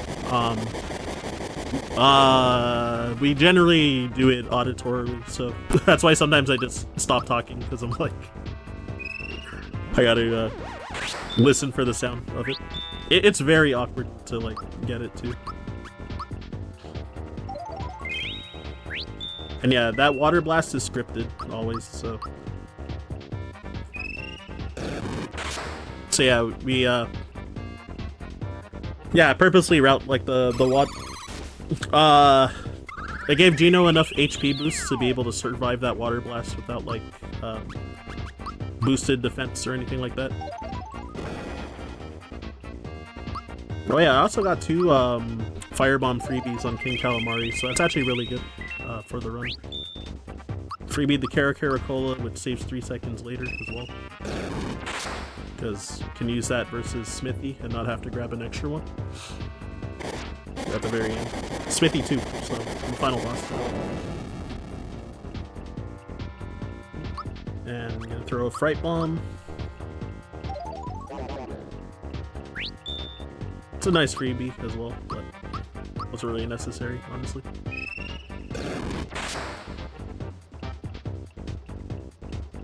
Alright, I'm getting good timed hits on these shockers. So now that he used the split up thing, I forgot the name of it. Mirage Attack, there you go. Whoops, I'm supposed to defend. What am I doing? I'll explain in a second. Ooh, it might have been late. Oh no, that was good. Okay, cool. Yeah, Mirage Attack. So the cursor, if you don't move the cursor, it always defaults to the real one. So I hope that actually changes in the remake. I'm not gonna lie. Even though for like speedrun that would like, you know, add another random factor though.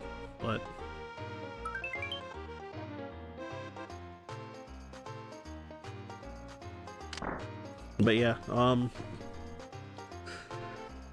oh shoot, what was I saying? God, I'm so tired of like losing my train of thought a lot. It's pretty funny. Yeah. So yeah, Yeah, so yeah, the cursor defaulting to the real one, so I didn't have to like guess or anything like that.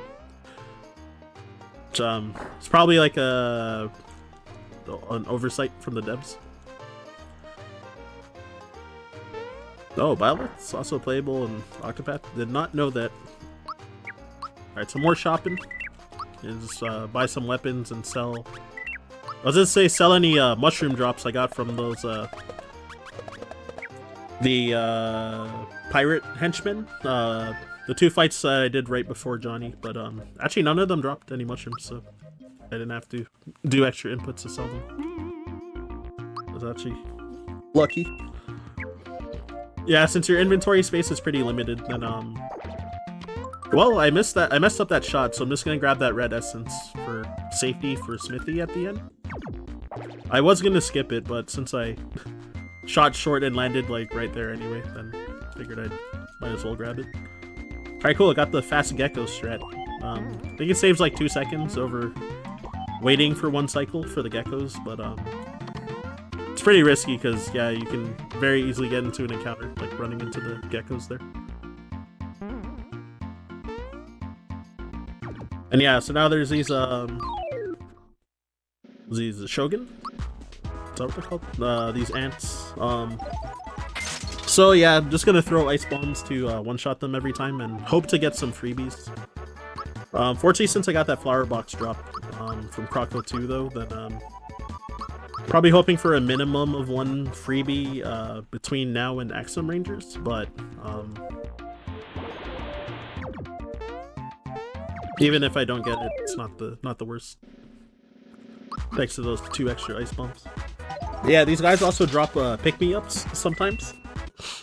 So I think it's like 75% chance. So the first one did drop it, so it means that you have to like scroll extra on your menu to choose another ice bomb after each drop.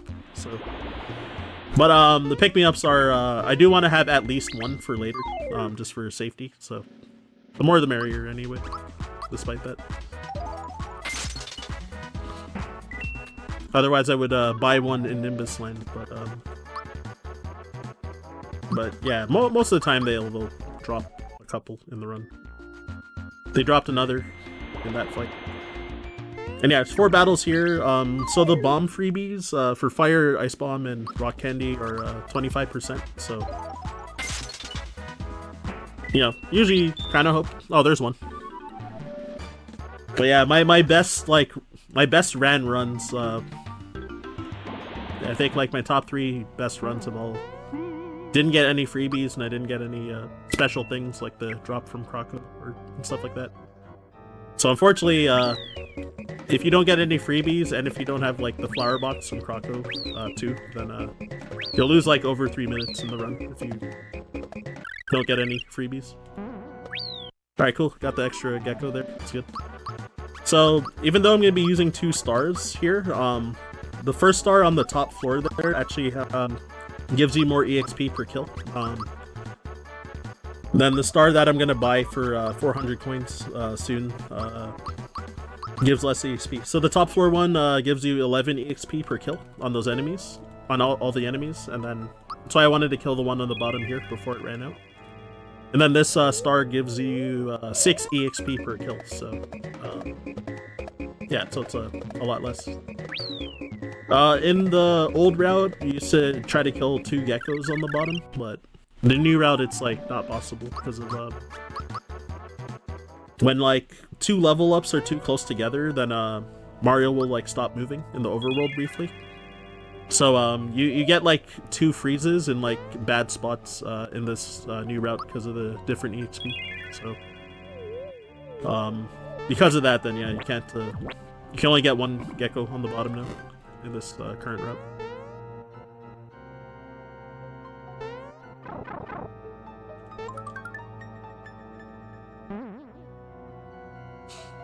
Alright, and yeah, so there, if you just choose 1, 2, 3 on the Belome tongues, then it'll give you a meal. So either it'll give you that heal mushroom or it'll give you a Yoshi cookie. It's random which one you get. And then this fortune, one of the shorter texts on the bottom where it says, I'm hungry, I wish I had something to eat, which lets you get to Loam 2 here to fight.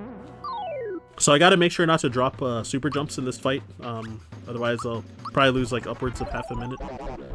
So cause fear with the Fright Bomb, and then attack with Geno, and depending on his damage roll, then I gotta super jump 57 to 59 times, depending on how much damage I did.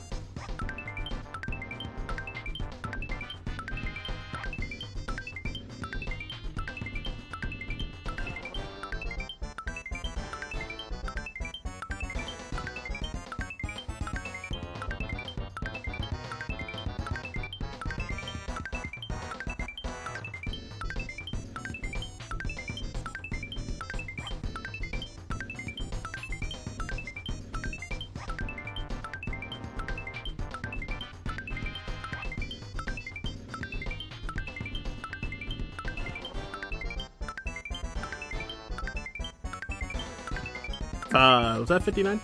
Okay. That's fine. I think I was supposed to do 58 to kill, because I think Geno got like a... He got like a pretty low damage roll, but it wasn't like the lowest. Because it'll hit between, what's the damage you can do with, for a fight? It's between 170 to 200. So, he hit 182, which was kind of low, but... I think that's like the middle threshold, where... can do 58 super jumps. If he hits like a very high damage roll, and you can do 57, because each extra super jump you do loses 40 frames. So, you know, like 2/3 a second at 60 FPS. So 2/3 of a second. So, just in case, I did 59 super jumps, because you know, I'd rather lose 40 frames than to like lose half a minute by misremembering how many, if I was supposed to do 58 or 59 there. It's a small price to pay. Chance of a full 99 hit combo. Not in that fight. I did it to Johnny earlier, because in this route I think you need... Shoot, how many super jumps do you need to kill him? I think it's like 91 or 92 to kill him in this route. Or 93 maybe. So... you just go for the full 100 since it's already close to 100 at that point, whereas a lot of these other bosses, like below him too, they're like I only needed about like, you know, at most 59 super jumps, so it's like slower to go for like a full 100 on him. But if you beat Johnny and don't get 100 super jumps, then the backup is to do 100 on below him too. So, but I didn't have to do that, so I just only did enough to kill him. And the other thing with Balome too is that so if you don't kill him right away and he starts eating people to clone them, then it can also mess up your EXP, because the way the game reads the EXP, if you just kill Balome before he clones people, then you get the same EXP as if he cloned 2 Marios, and then the character slot will get replaced with whoever gets cloned for one of the slots. So then, if you cloned like Peach, you would get the EXP for a cloned Peach and 1 cloned Mario. Or if he does Geno, then same thing. But if he clones Mario, then it's still the same. So you have a 1 in 3 chance to not mess up your EXP, because Peach getting cloned, you get less EXP from the Peach clone than the Mario clone, and Geno clone gives more EXP than Mario clone, so it can mess up the EXP routing, because I need to do another skill swap glitch, so I have to make sure that Peach doesn't level up. Wait, what am I doing? Oh, right. Oh, shoot. Is this correct? I gotta actually like look at notes. I'm gonna waste some time, but I completely forgot. Oh, this might be really bad. Ah, shoot. Yeah. Alright, let me try to run. I opened like the wrong section of the notes like twice, so I really don't want to mess up EXP. Say if I needed, I think I need the EXP booster on Mario and not Peach, so let me double check. Yeah, Troopa Pin and Safety Ring, right? Okay, cool. Just need to double check. That was a rough. Yo, is that Gel Bagel? Yo, thank you for the raid as well.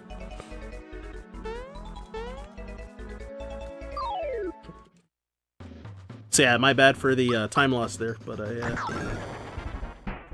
bit of rust for the speed run because I meant to try and at least finish like a couple runs before this event, but yeah, I kept having like runs die to stupid things, and I kind of also just somewhat put off playing the game as well because I was all like, so I've been trying to grind for PB and Super Metroid, so it's like usually started off most streams with Super Metroid. I also kind of missed like 3 or 4 days of streaming like during the week as well.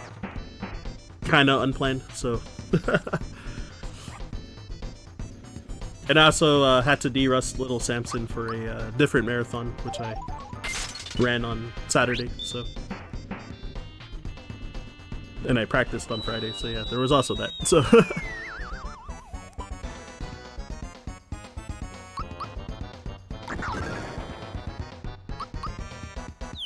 Yeah, so this fight went well. Sorry. Ooh, I have timed that Bowser attack, which is...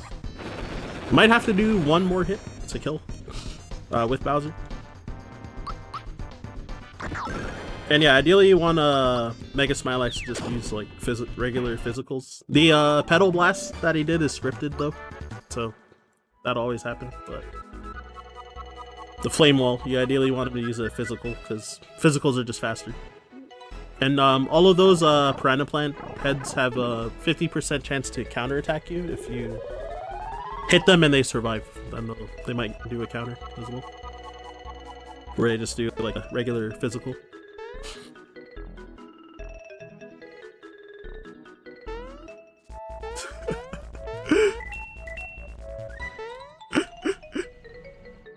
Sure, I don't practice the run is giving me an obligation to play it. I'm sometimes like that. Especially if I want to try and like achieve goals in other games.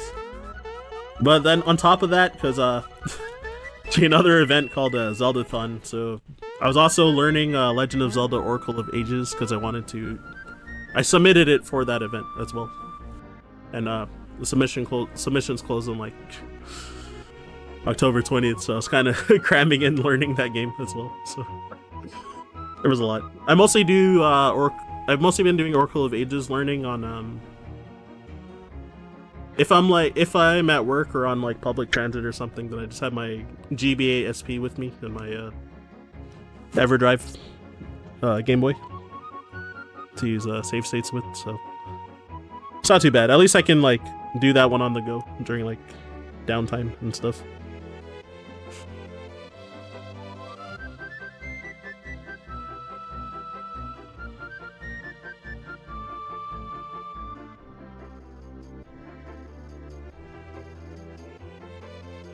And yeah, yet again, since there's a ton of dialogue in Nimbus Land, so while I'm saying that, as you can see in the link, the second last message, that all funds go to the Canadian Cancer Society. So yeah, if you want to donate to a really good cause, then definitely recommend letting her rip. God, I forgot what to buy. Oof.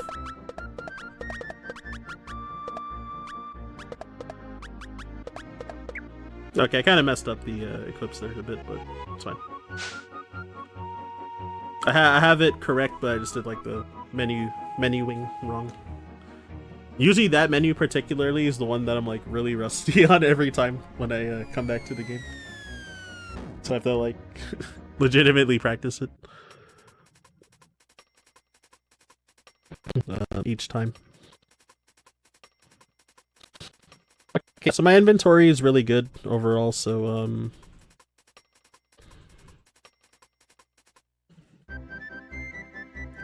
so for fights for Nimbus Land, this should be pretty solid, I think. Or pretty smooth, either way.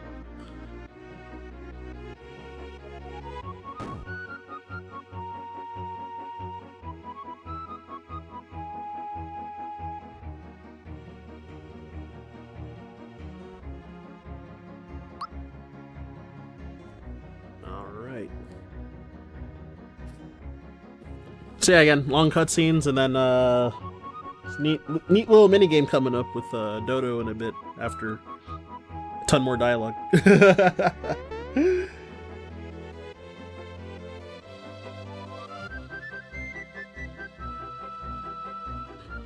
So, yeah. Since we have so much dialogue, would you mind if I came in and just said a couple things? Absolutely. Good. Yeah, so just a reminder to everyone, !D in the chat if you'd like to know where to go, where you can donate. As Ryan just mentioned, all proceeds do go towards the Canadian Cancer Society. And speaking of donations, we do have just over $100, $110.42 US raised at the moment, so keep those donations coming in. We've got incentive, we got prizes for minimum total donations of $5 or $10 currently in. You could win a Game Over Cancer GameCube controller, keys for Resident Evil 4, for Duck Game, and one, I believe it's called something along the lines of Who's This Sleeping in My Bed or something like that. I forgot. But those are available, so go ahead and give. You're donating to a good cause, and also you might get something nice in return. All right, thank you. So yeah, get those donations in! ! D. I don't know if donate also works, but also Jal Bagel, thank you for the good luck, by the way. I almost missed that message, but it's called What Is Sleeping in My Room. I just looked it up! P in the chat. What is sleeping in my room? I don't know what it is. Sounds interesting. What is sleeping in my bed sounded so much more funny, but it's still pretty funny.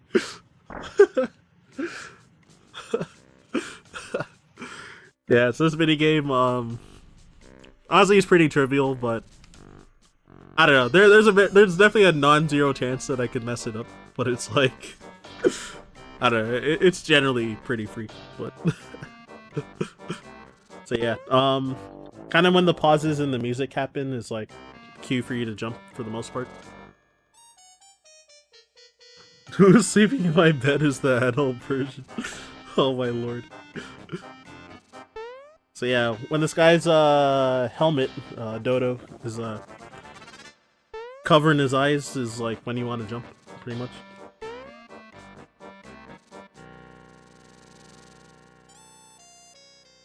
And yeah, actually if you jump too early, he can see you, but yeah, the window's like decent though. So yeah, if you mess it up twice, you have to actually fight him, which is really bad if that happens, because you also won't get this feather I'm about to pick up as a reward. And in case of potentially wiping, I'm gonna save here too. So, these encounters can be dangerous if you don't run away immediately. Which I mean, actually, Gino having or Mario having the super suit, actually, like I shouldn't wipe honestly, but I don't know. So that maybe some kind of meme could happen, and you know, it's the first time for everything, so rather not have that happen. Alright, good that I skipped the encounter. It's over there. So there's a ton of enemies in the way. And that shaman moves really erratically, which can be scary. And normally I'm not supposed to grab this flower jar here, but could have it for safety to restore your MP or FP, sorry, in Barrel Volcano.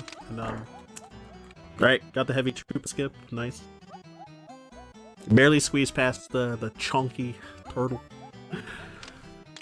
But yeah, so yeah, the flower jar, since you can permanently raise your max FP by 3, which if you do really bad on what's it called, the Booster Hill minigame, then you can also use it because it will help you hit a certain FP threshold versus Smithy later. So you can potentially gamble for faster strats in that fight. But yeah, so for this fight, Birdo, so after Birdo takes 3 hits after hatching, then Birdo will start shooting explosive eggs and give extra attacks. One moment. It's like a spider that just dropped like right in my face, so. Hold up.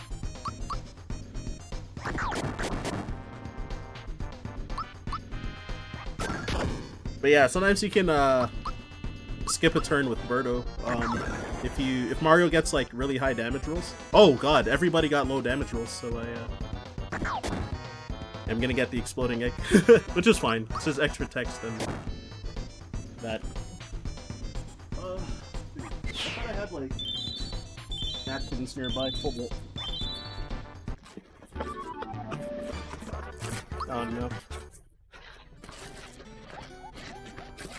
Oh, are you kidding me? Alright, 1 second. It's gonna take a... Sorry to waste time like this. We'll just handle this real quick. Be right back.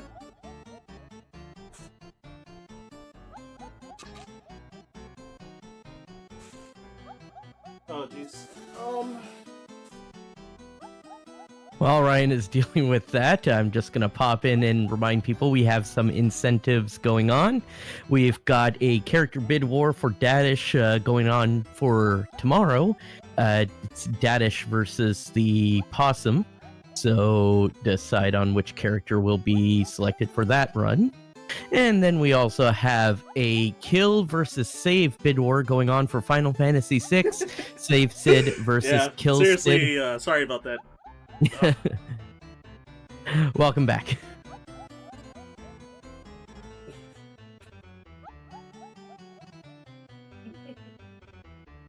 God. Same thing happened to me like right before I left for work too. It's like kind of funny. Yeah.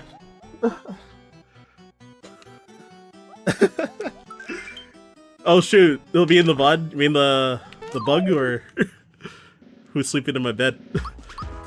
So unfortunately I missed the fan here, so you can jump over the fan. Oh my god, this is egregiously unlucky too. So as far as I know, it's supposed to be a 50% chance to run from battles per try, so yeah, getting like 4th try kind of sucks, but that might affect the fight for Valentina and Dodo in a bit, but oh, who's sleeping on my bed, but also the bug now too. Yeah, there was a spider like I guess you can't see depth, but it was kind of like in between the distance of like my face and my mic, like kind of like in the middle of that. So the spider just kind of like came down from a web and was just like hanging there the whole time.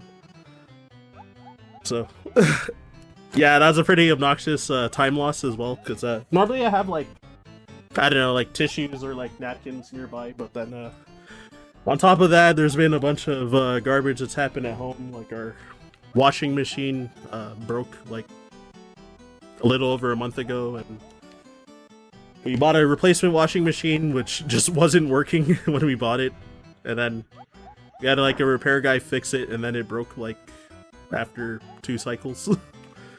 So it's been cursed, and because we had to like move so much like crap over here, then like my family kind of stacked all of their stuff on top of my stuff, so yeah. So it's just like buried. A lot of things are just like buried underneath like a bunch of like garbage and clothes that for the most part my mom doesn't want to throw out, because she's I guess she's like semi being a hoarder, so that's insane that happened. Oh crud. Okay, I'm gonna reset, because that's never happened to me before, like just walking past them like that. It was a good thing I saved. But yeah, part of it was that my diagonal input dropped briefly again. The thing I was complaining about, how it happens with this controller sometimes, so because of that I like missed my line moving towards the bird, so there you go. Oh, I missed the 2-frame jump off of his head. I tried. Just for swag, it doesn't save time or anything, but Oh yeah, damn, Mario would have been a level lower in this route, in the new route, if I just kept going after that happened.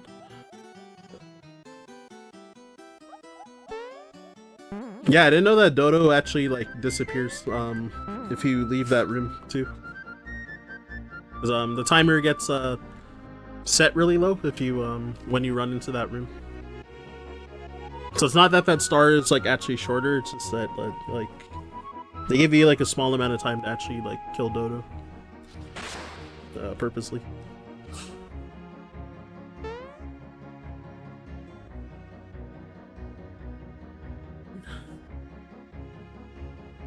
Alright, so so Bowser's like hurt. So I gotta try to not game over because since Bowser's not at full HP as well. And could be a bit of a risk. So yeah, we leave Bowser in the middle of the party to take on Dodo better. Since I freebeat a lot of firebombs, then I'll probably just use that. Oh wow, actually yeah, Bowser's HP is so low that I think if I get hit twice I might die. It's fine. Dodo he also has a 50% chance to do a counter attack, but he didn't do it on the firebomb, so that was good. So yeah, Gengino boost Mario. So yeah, this fight usually can go 3 to 4 turns. So if you get a 3-turn fight, then it's what we call turn skip. Where okay, so the physical in the first attack was also really lucky, but so turn skip. If you hit like high enough damage rolls with each of these characters, which that attack was really low for Mario, but or that roll was really low, but if you hit high enough, then you can sometimes do enough damage to kill Valentina before her 4th attack. Oh, I half-time Bowser's attack there, so that's guaranteed to not turn skip. So I'm not gonna do the strat then because of that. So normally if you were to turn skip, I would attack with Geno and Bowser on this turn, but if you're not going for the skip, it's faster to just defend with them and not attack.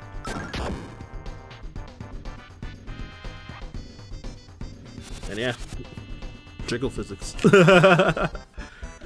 So yeah, she did 3 physicals in that fight, which was really lucky. And the one time she did a spell was Crystal, which I think is the shortest animation out of all the spells she can do. I think the really bad ones are Water Blast. They hit pretty hard, well, aside from on Mario. But the animation's really long, and Diamond Saw is pretty long. And I guess Drain Beam's like kind of long, but it's not nearly as long. Yup. Remove the jiggle physics from the remake. It's so depressing. I'm just kidding about depressing, but we knew it was gonna happen. Censorship everywhere.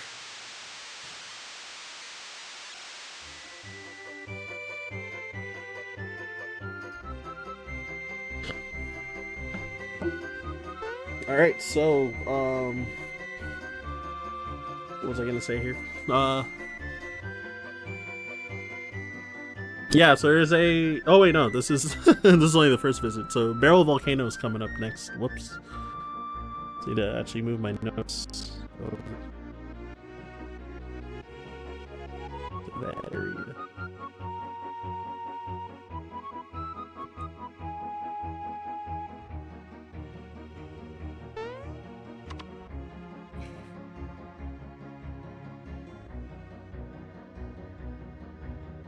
So yeah, again, bit of dialogue, which since we rescued the king and queen, Mallow's parents, then yeah, they got a big reunion and meeting the cast, the crew. I'm trying to think of where to go next, which they're saying that yeah, like it's a dangerous creature called the Tsar Dragon in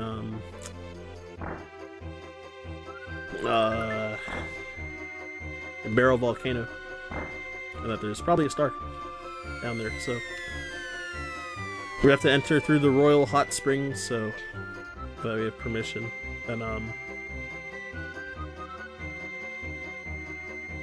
over here, So we're gonna fall off the ledge to enter Barrel Volcano. Then we're gonna get a banger, and so the star that I get here, the EXP star, maybe trying to get 9 kills, but it can be pretty RNG dependent. Old route used to get 8, but now with the skip Karo Swords route, then kind of got to make up for Mario's missed EXP. So pretty much the reason.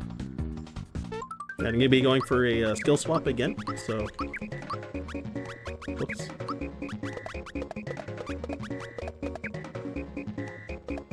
So yeah, skill swap again. So gonna have Peach learn Geno Blast.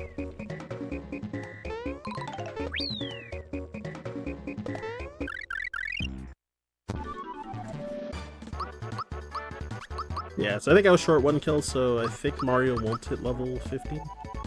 I might be tripping though, we'll see. But yeah, since Geno, they're leveled up, that was actually Peach who leveled up, and she learned Geno Blast. Geno normally learns it at level 14. And we'll see like a palette change where it turns blue and stuff. Or turns pink, well, it turns blue. Yeah, so those enemies, the Stumpets, you can't run if you get into an encounter with them. And same with this Corkpedite, I think. Whoops. So yeah, you need Geno Blast over here. I think the Spinies that he shook down from the ceiling, I think they're gonna block the door, so I might have to go to the bottom and leave the room and reload. Oh, Mario did level up. Alright. Never mind then.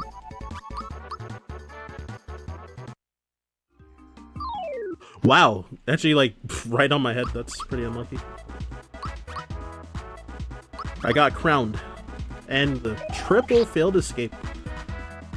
Nope, RNG.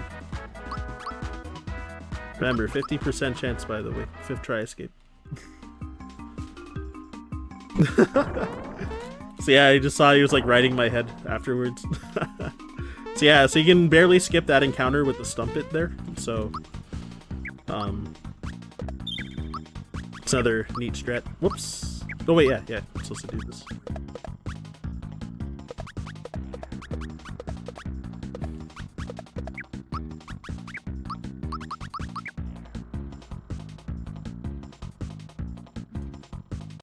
Oh yeah, it kind of looks like a, you know, up yours type gesture. So, yeah, that definitely got censored in the US version.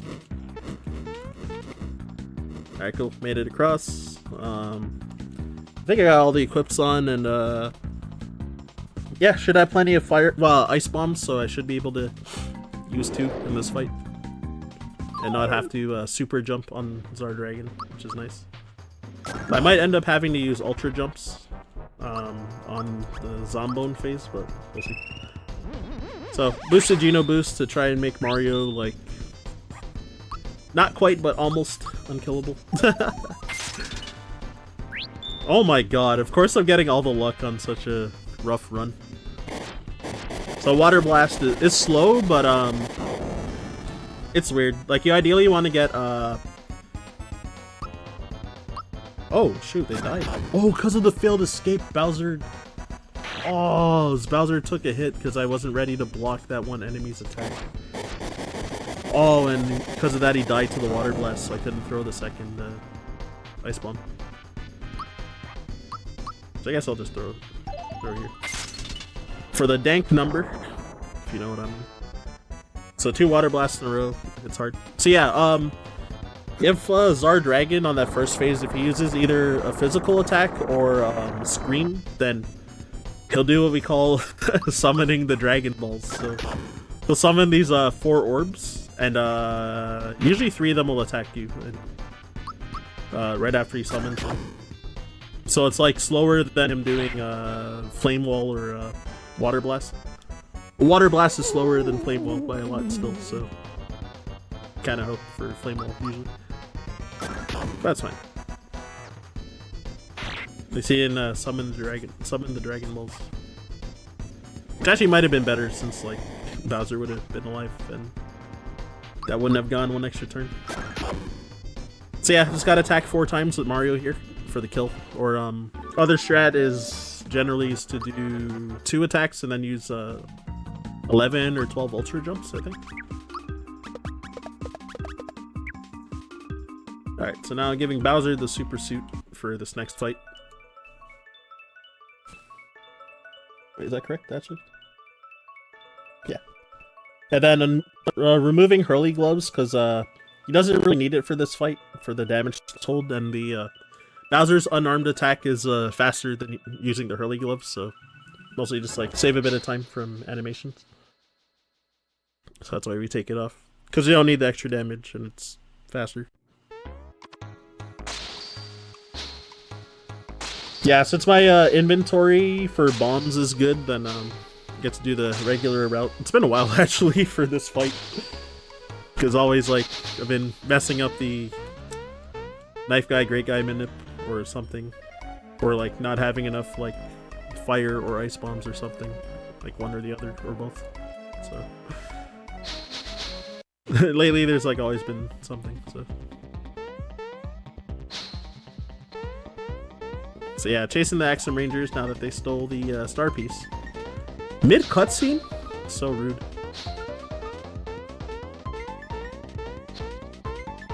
But yeah, everyone that's played this game loves Axum Rangers, as far as I know. Even though they have a very brief appearance.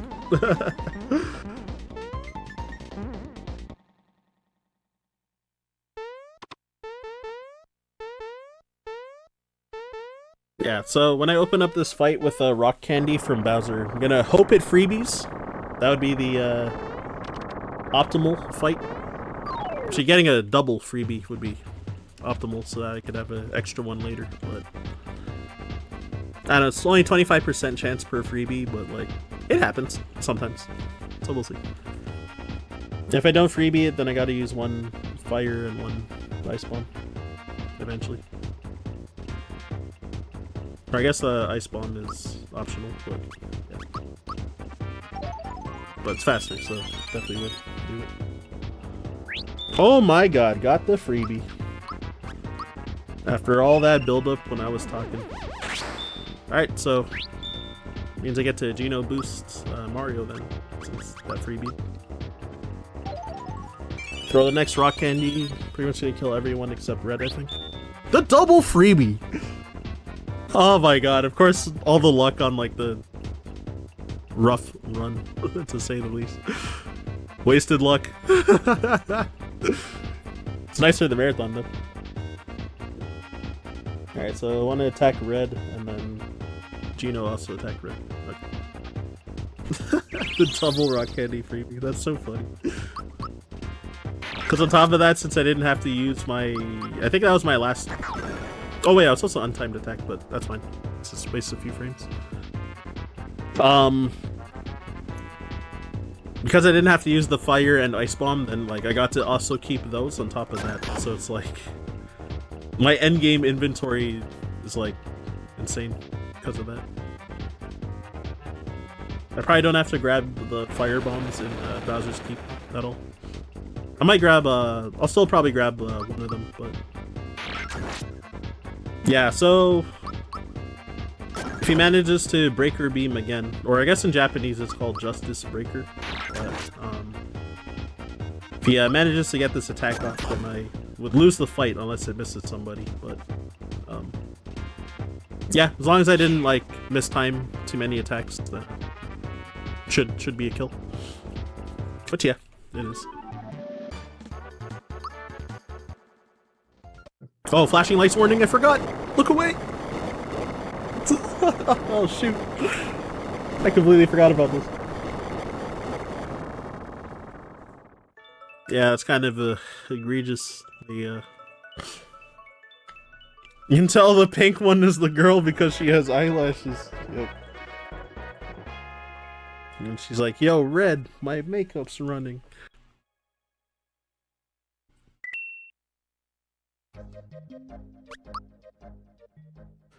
Though, I don't know how it works, but you can, like, skip all of their text. Sometimes when you kill all of them at once, sometimes Red's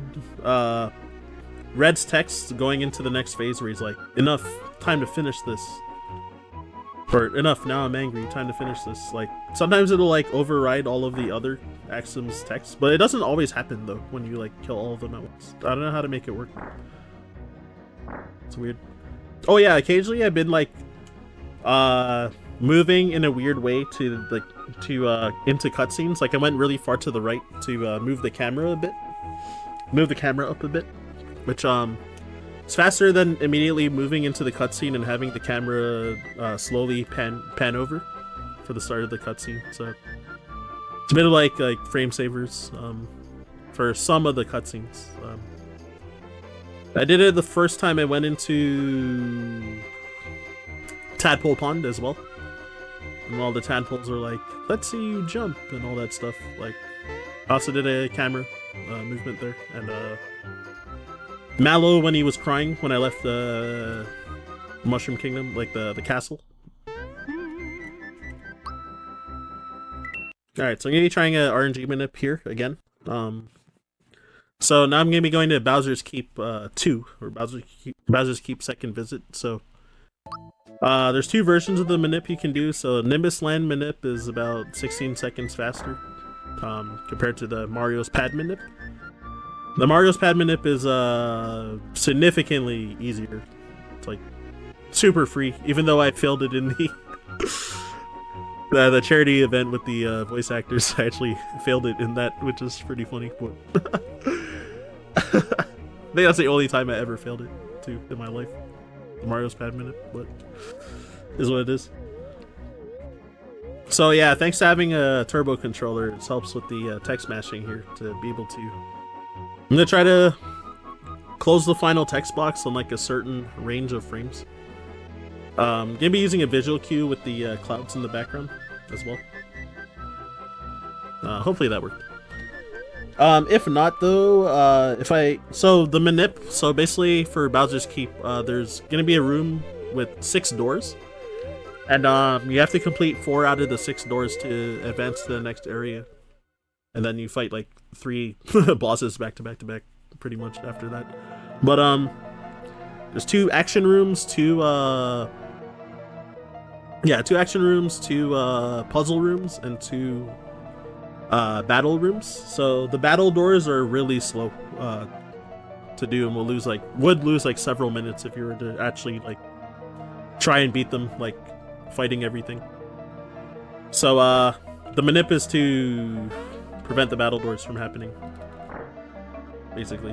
But if I do end up getting a battle door, I'm gonna unequip all of my gear with these characters, and then unequip all their gear, and then just lose, and then pick another door, because you don't game over from the battle doors. So I gotta make sure to say no to this tutorial, and door number 2 is first. Alright, quiz is usually the common one I get, so we'll see. Oh no, this is bad. So, gotta make it to the top by getting 8 questions correct in a row. And this is another part I'm usually pretty rusty on when I haven't played in a while, so oh god, this is bad. Normally if you get 2 wrong, then you lose, but yeah, okay, yeah, I lost. If you get like the first question wrong, then you can get 2 wrong and still finish, but because oh shoot, whoops. Since I got the second question wrong as my first one, then I barely didn't make it up, so.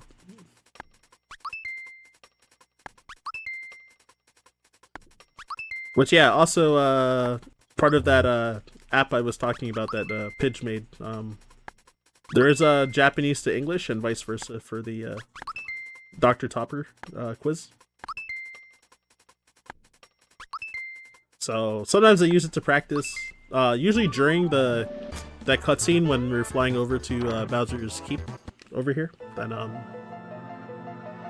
oh yeah, during that I'll use the app and try to like just rapid fire some questions. So this is 13 barrels, so yeah, I just gotta count them. You have a 10-second time limit, and then the next one you have a 20-second time limit, but way more barrels.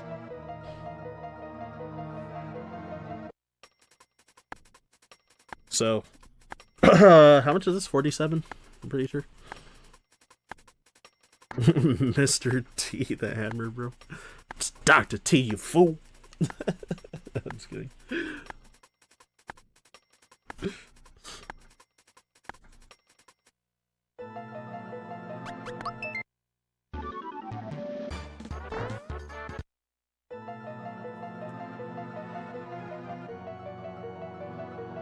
Yeah, actually, the last run that I did that made it this far, I actually lost in the counting game because I was talking to chat and just like didn't count, which was hilarious. So yeah, the triathlon. Now I gotta pick. What place did all these racers come in the triathlon? So, the 4 options are the same, but yeah, the 4 options are the same, but then the answers are just shuffled between the 4 characters. It's kind of funny when the fish comes third in swimming sometimes, but yeah. So it's coin minigame. So whoever gets the 21st coin in this chest loses, and he is hitting a lot. So we want him to kind of like do a minimum amount of jumps because he takes longer than you can with your jumps. So ideally you want him to do like 2-1-1 for his turns. And we basically try to end. We always try to end our turn on multiple of 5 each time, aside from the first one because you just hit 4 since we go first. But yeah. And then try to end on 10, and then try to end on 15. So if you end on 15, then you have the guaranteed win, since you gotta hit at least 1 coin, and you can hit a maximum of 4, so... and then whoever gets the 21st coin loses. Yeah, so Cannonball Solitaire, not a lot of people often have trouble with that, as a kid. So did I. Okay, this is the frame this is like the frame I almost always get for the minute, so pretty used to this one. And I still forgot what the last door is, actually. Is it door 6 or door 1? It's door 6 or door 1, but I forget which. Yeah, so there I grabbed a firebomb. Oh god. Whoa, my D-pad, what happened there? I got a right press for no reason and just like ran right into the barrel. And I was holding straight up. That was weird. So you can skip donkey and go around him. Okay, yeah, it's door 1 for... So yeah, I was successful on the minute.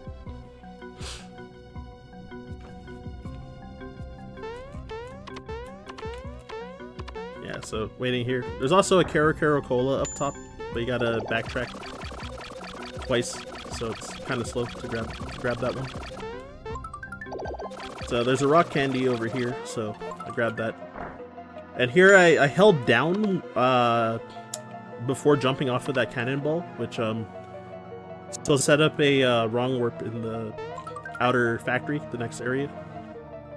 Which if I did it correctly, the wrong warp saves only like 7 seconds if you get the good wrong warp, but we'll see. Poor Donkey Kong. Skip that fool. Hold on, I want this. Alright, wasted a bit of time. So there's a royal syrup there, which I just plan to use that as a safety item for Smithy in case the fight goes like really bad and I run out of FP. I don't want this chest, I think. I don't know. I don't even know what's in it, actually. I think only the most of the stuff category grabs that, but... Oh my god, really? Dang. Alright, well, that works, I guess. And yeah, that item is, I think it's a Sonic Symbols in that chest, which I'm not using Mabel for the rest of the run, so I especially don't want that item. From the other chests I got, at the end of each of these rooms, I got a, what were they? Crud. I forgot already. Oh, right, 2 rock candies and a super slap, which you can use on Peach at the end of the run. So I threw a fright bomb because this Magic Koopa is susceptible to fear. So for 3 turns, it'll take 50% more damage from attacks, and his attacks will do half damage. So we're able to kill him in 2 turns to fear him right away. Because yeah, at the end of the second turn, if he's still alive, then he'll summon something from like a Yoshi egg looking thing. I guess it's a Yoshi egg, but yeah, he'll summon an enemy, and you have to kill the enemy before you can like finish off Magic Koopa.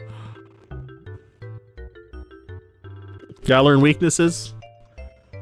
Yeah, they're definitely like really helpful, like with the speedrun. Like Zardragon being weak to ice, so that's why I was using ice bombs early in the fight. Alright, so I went into the item menu there to... Oh, what am I doing here? I forgot. Oh, right. Yeah, so I went to the item menu there to... It sorts your inventory, and I grabbed a bunch of items during the platforming rooms, so... yeah, it just makes it easier to have all your like rock candies and like fright bombs and stuff like lined up better, so it's pretty much the reason. So gonna do jump as an opener here. Should do around 247-ish. Yeah, it's usually in a range of like 247 to 250, somewhere around there. And then yeah, Boomer, oh god, he has a 50% chance to counterattack. I didn't block Shaker. It's a laggy move. Alright, so want to do 47 super jumps.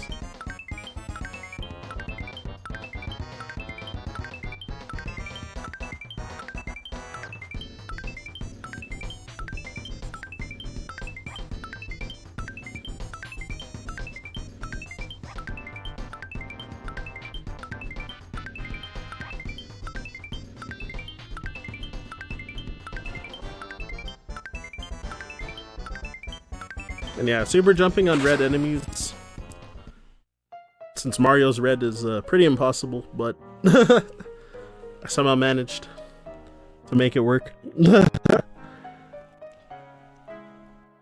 By blurry vision, some like sleep deprived too.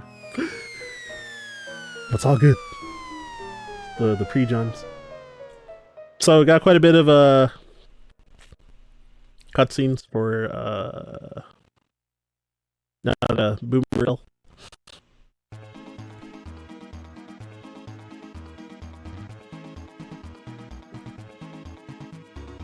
And if you know the secret of which I think it's pretty widely known on like how to cheese XOR, then you know what's about to happen then.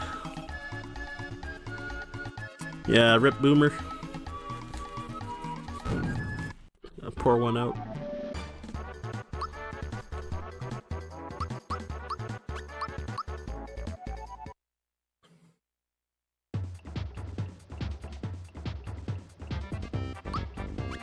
Yeah, so you gotta make sure to press left to jump on the right eye. I actually forget. And then Geno Whirl. So I have 999 damage. So when you remove X-Source protection from taking out his eyes, or taking out an eye, it also removes his X-Source protection from statuses and including instant KO. So you can do the 999 damage with the timed hit from Geno Whirl on him. Whereas that doesn't work on other bosses, so It's, might be a dev oversight, possibly. And I'm just gonna pop in right now. Just as a reminder to everyone that this is the last run of the night, and we're entering into the final area-ish. Still a bit more to go of the game, but if you want to get your donations in before the end of the day, !D in chat. Reminder that all donations are going to the Canadian Cancer Society. So very good cause. Go ahead and donate for that during the runs. Indeed, indeed. !D. So, you want to give the D? Okay. But yeah, yeah, for real, it is such a good cause. So it's like great that got like a whole team, like, you know, running events like this to raise quite a bit of money. And yeah, also appreciate y'all having me on as usual. Well, this won't be the last of me for this event, since I got Oracle of Seasons later on Sunday, I think. So should be chill. I gotta actually practice it because I've been learning Oracle of Ages, so I need to definitely remember the route for Seasons. I'll get to it soon though. So a countdown. Can potentially be a killer this run. Actually, oh my god, I actually lost this fight in the last run that made it this far. Only time I've ever lost this battle in a run, ever. But he did, the bells are dangerous because they can use Dark Star. So I'm gonna do a defense up in case Mario gets hit by 2 Dark Stars, which would actually kill him. There's another kind of a obnoxious move called Time is Marching On that they can do, and I got the double Teemo, as we call it. Time is Marching On. This is a very lucky turn 1, actually, in contrast to that last run.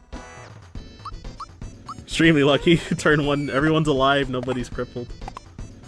Because what he did was like Time is Marching On, which made his made the clock not use Crystal like it did there, and it used Aurora Flash instead, which put Bowser and Geno to sleep. So it was really bad.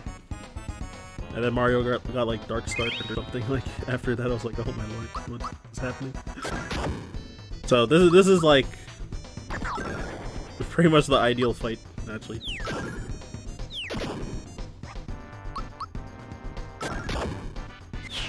Yeah. That was pretty much like, I don't know, second best like possible RNG in that fight, I think. But yeah, I think Death Roulette was like a bit long of an animation, but it also targeted Geno, and he's immune to instant KO right now because he has the safety ring on. So if he uses it on Bowser, that's like usually a pretty big time loss. Oh my god, slightly misspaced. I hit the swag strat where you kind of jump on those moving blocks instead of waiting for them to like come together. So, but then I jumped into the Axum Ranger because I didn't move down enough or like to the right. So there's the wrong warp. I just ran off and then I got put to like the end of the room because of when I jumped off the cannonball holding down in Bowser's Keep. It's like part of the minute. Another triple failed escape. Dang. It's gonna keep happening, isn't it? So yeah, that skip is also pretty tight to skip the machine-made Boyer there. I think it's like a 3-frame window to jump over it to get the timing correct. Kind of have to jump as he's like dropping off the conveyor belt and landing, and his hitbox, the top of his hitbox like shrinks a bit, and you can like barely jump over it. But yeah. Alright, so I can do like 20 super jumps, I think, instead of 37 because of the 2 extra rock candies.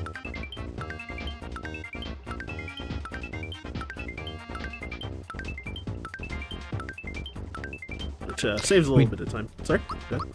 We do have a donation that just came in, if you have the time. Oh yeah, go ahead. Yeah, Sam the Book has donated $50 US. They say, thanks for hosting this fundraiser, and thanks to RyanFord for a really fun to watch run tonight. Hey, glad you're enjoying it.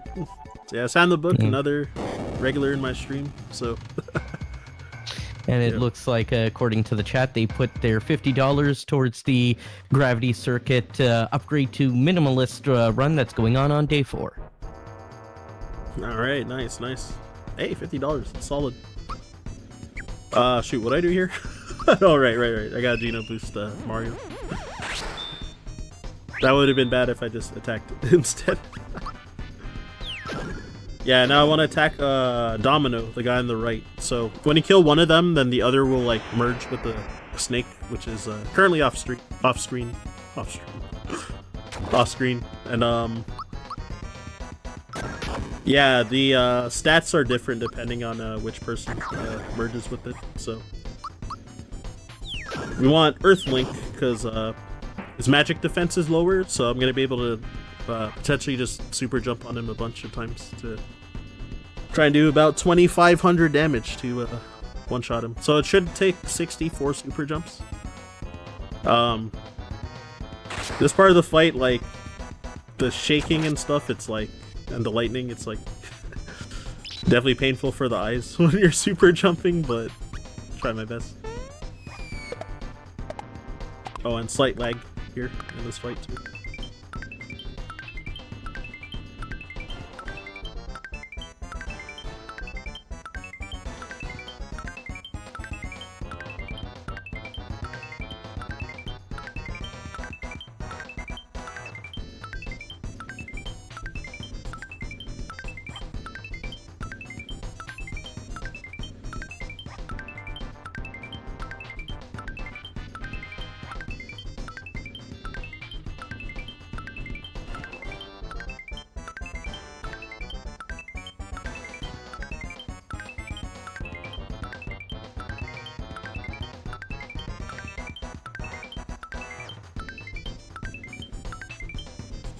Alright, cool.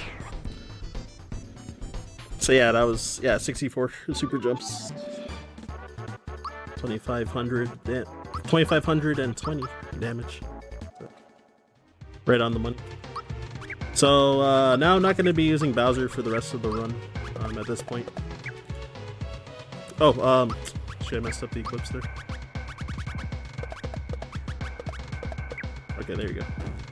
Yeah, so I gave Peach the super suit because I'm gonna be trying to Geno blast enemies now. Geno blasting enemies with her. And I gave her the Troopa pin, which, again, since I got it from the Sky Troopas minigame, whoever has it equipped, they get a free attack up. Oh, since I have so many rock candies, I actually could have just thrown a rock candy or an ice bomb or something through this battle, which would have been faster by a bit than using the Geno blast, but it's fine.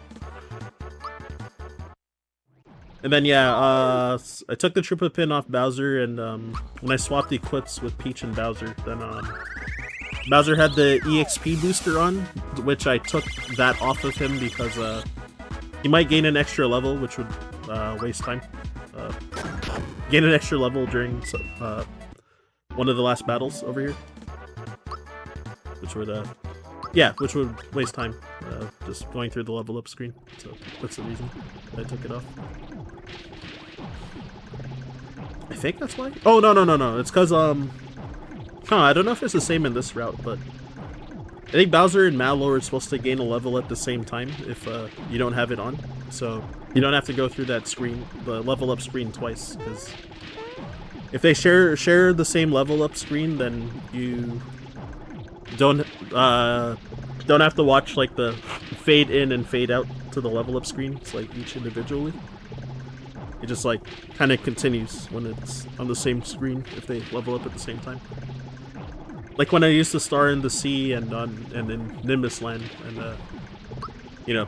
like I think I gained a total of like 6 levels, like between all the characters, something like that, 6 or 7 levels. So same thing. It was all just like shared on one screen, so it's a lot faster than individual level ups per battle.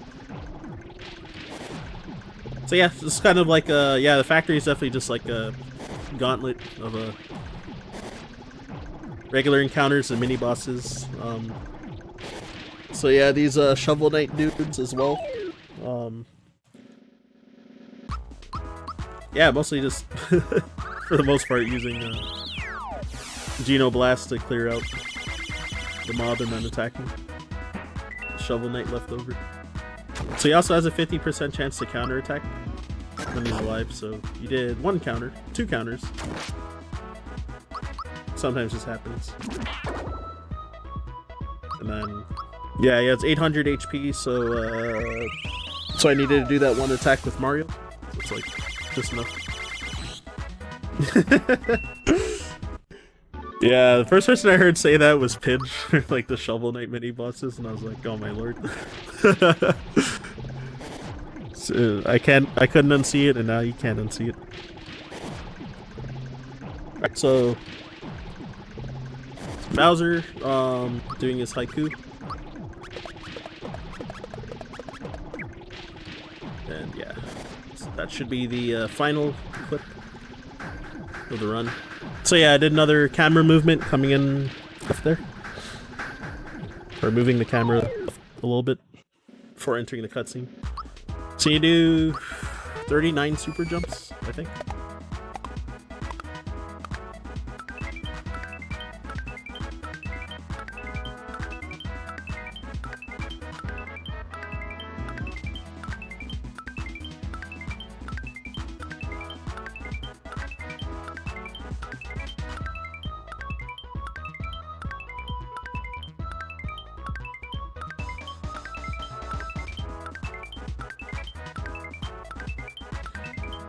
Yeah, so 39. Oh, he did a counter. And then, yeah, throw rock candy to clear all of them. Because if you kill all of those mallets before you kill Mr. Shovel Knight, another rock candy freebie. This is insane.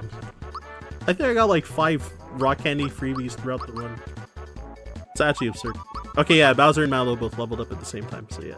That's the reason that we take off the EXP booster. Otherwise, I think Bowser would have leveled up like the previous fight, and then Mallow would still level up here, so that's the reason. Oh my god, I'm like loaded on like inventory items, so jeez.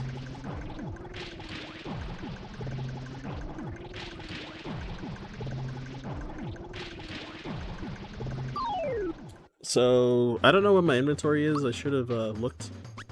Yeah, I got like way too many items. I have like I even have like 4 ice bombs, so I can just use all of them. Insane.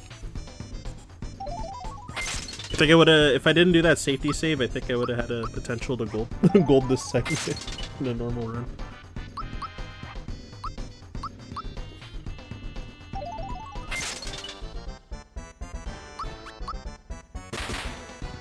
Yeah, man, I'm looking at notes as well. Oh, crud. I was supposed to do a timed attack with Mario, I think. Yeah, oops. So when I read the notes, it said to do an untimed attack with Peach, and then it just says to attack with Mario. Oh my god. It's meant to do a timed attack. So if it specifies doing untimed, then it's like... Yeah. So never mind, I choked. Which is fine.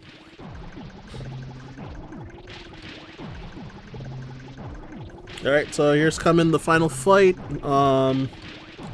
Yeah, assuming nothing goes wrong, then I think it's like about 8 minutes left for the run. Not including like the credits and stuff.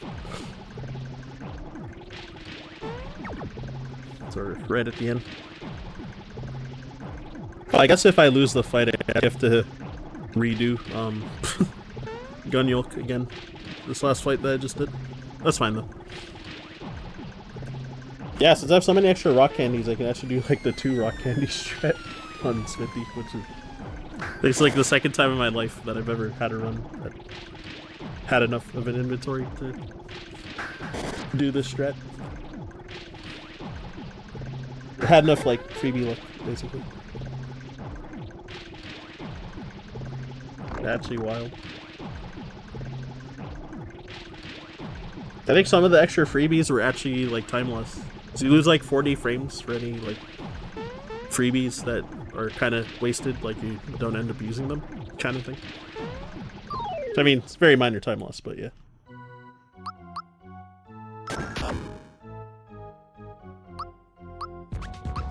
Oh, I didn't see how much damage Mario did because I was looking at the notes because this is kind of a foreign strat for me.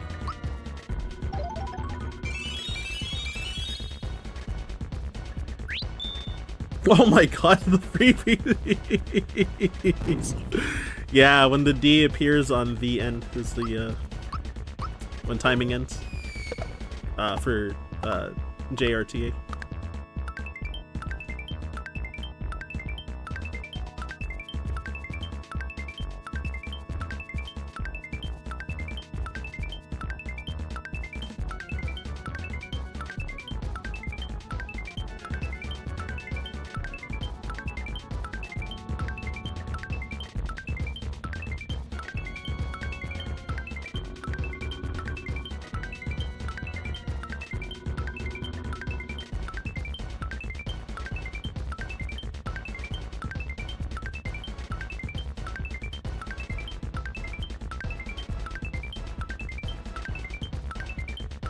Alright, I can do 61 just in case Mario didn't hit like a super high damage roll. Mario did 200. Okay, yeah, if he did yeah, so I did have to do that one extra super jump if he did less than 206, so yeah. So there you go. So I didn't get to, wouldn't have gotten to save the 40 frames. So yeah, super jumped Santa Claus quite a bit and beat him up with rock candy. So Smithy too. So there was like a not super new, but like what's the strat? Like 5 years at this point, I think. Roughly. So the fire.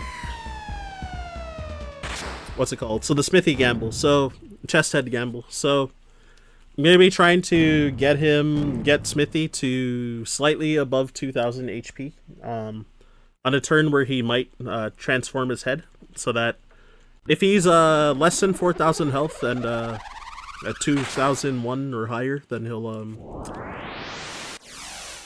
between that threshold he'll transform his head into the chest head. So treasure chest is weak to fire, so he can throw fire bombs and well, it can also just throw rock candies in place of the fire bombs because it freebeats so many as well. So I'm gonna try to go for 100 super jumps here.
Oh, it was like 80, I think. Which is fine. So I plan to try to do, supposed to try and do around 33. Yeah, 33 since Gino died now. 33 more on the next turn, then I'll try to do like 53 instead. Or depending on how much. Okay, I half time that shocker, so be 55, I think, instead.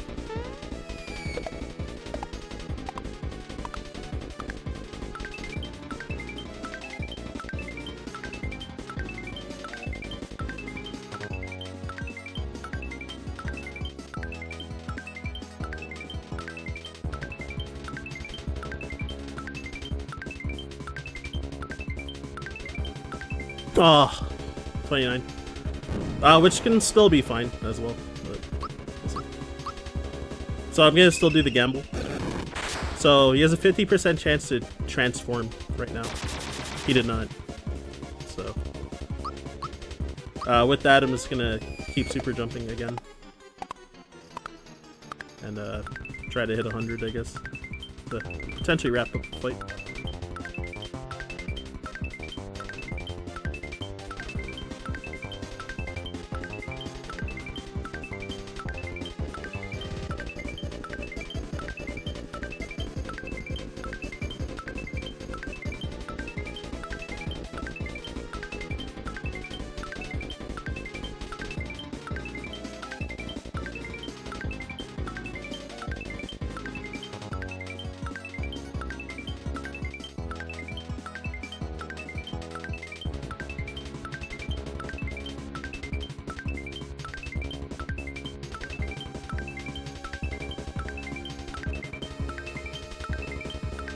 Oh, I think I only need like 85, I think, actually,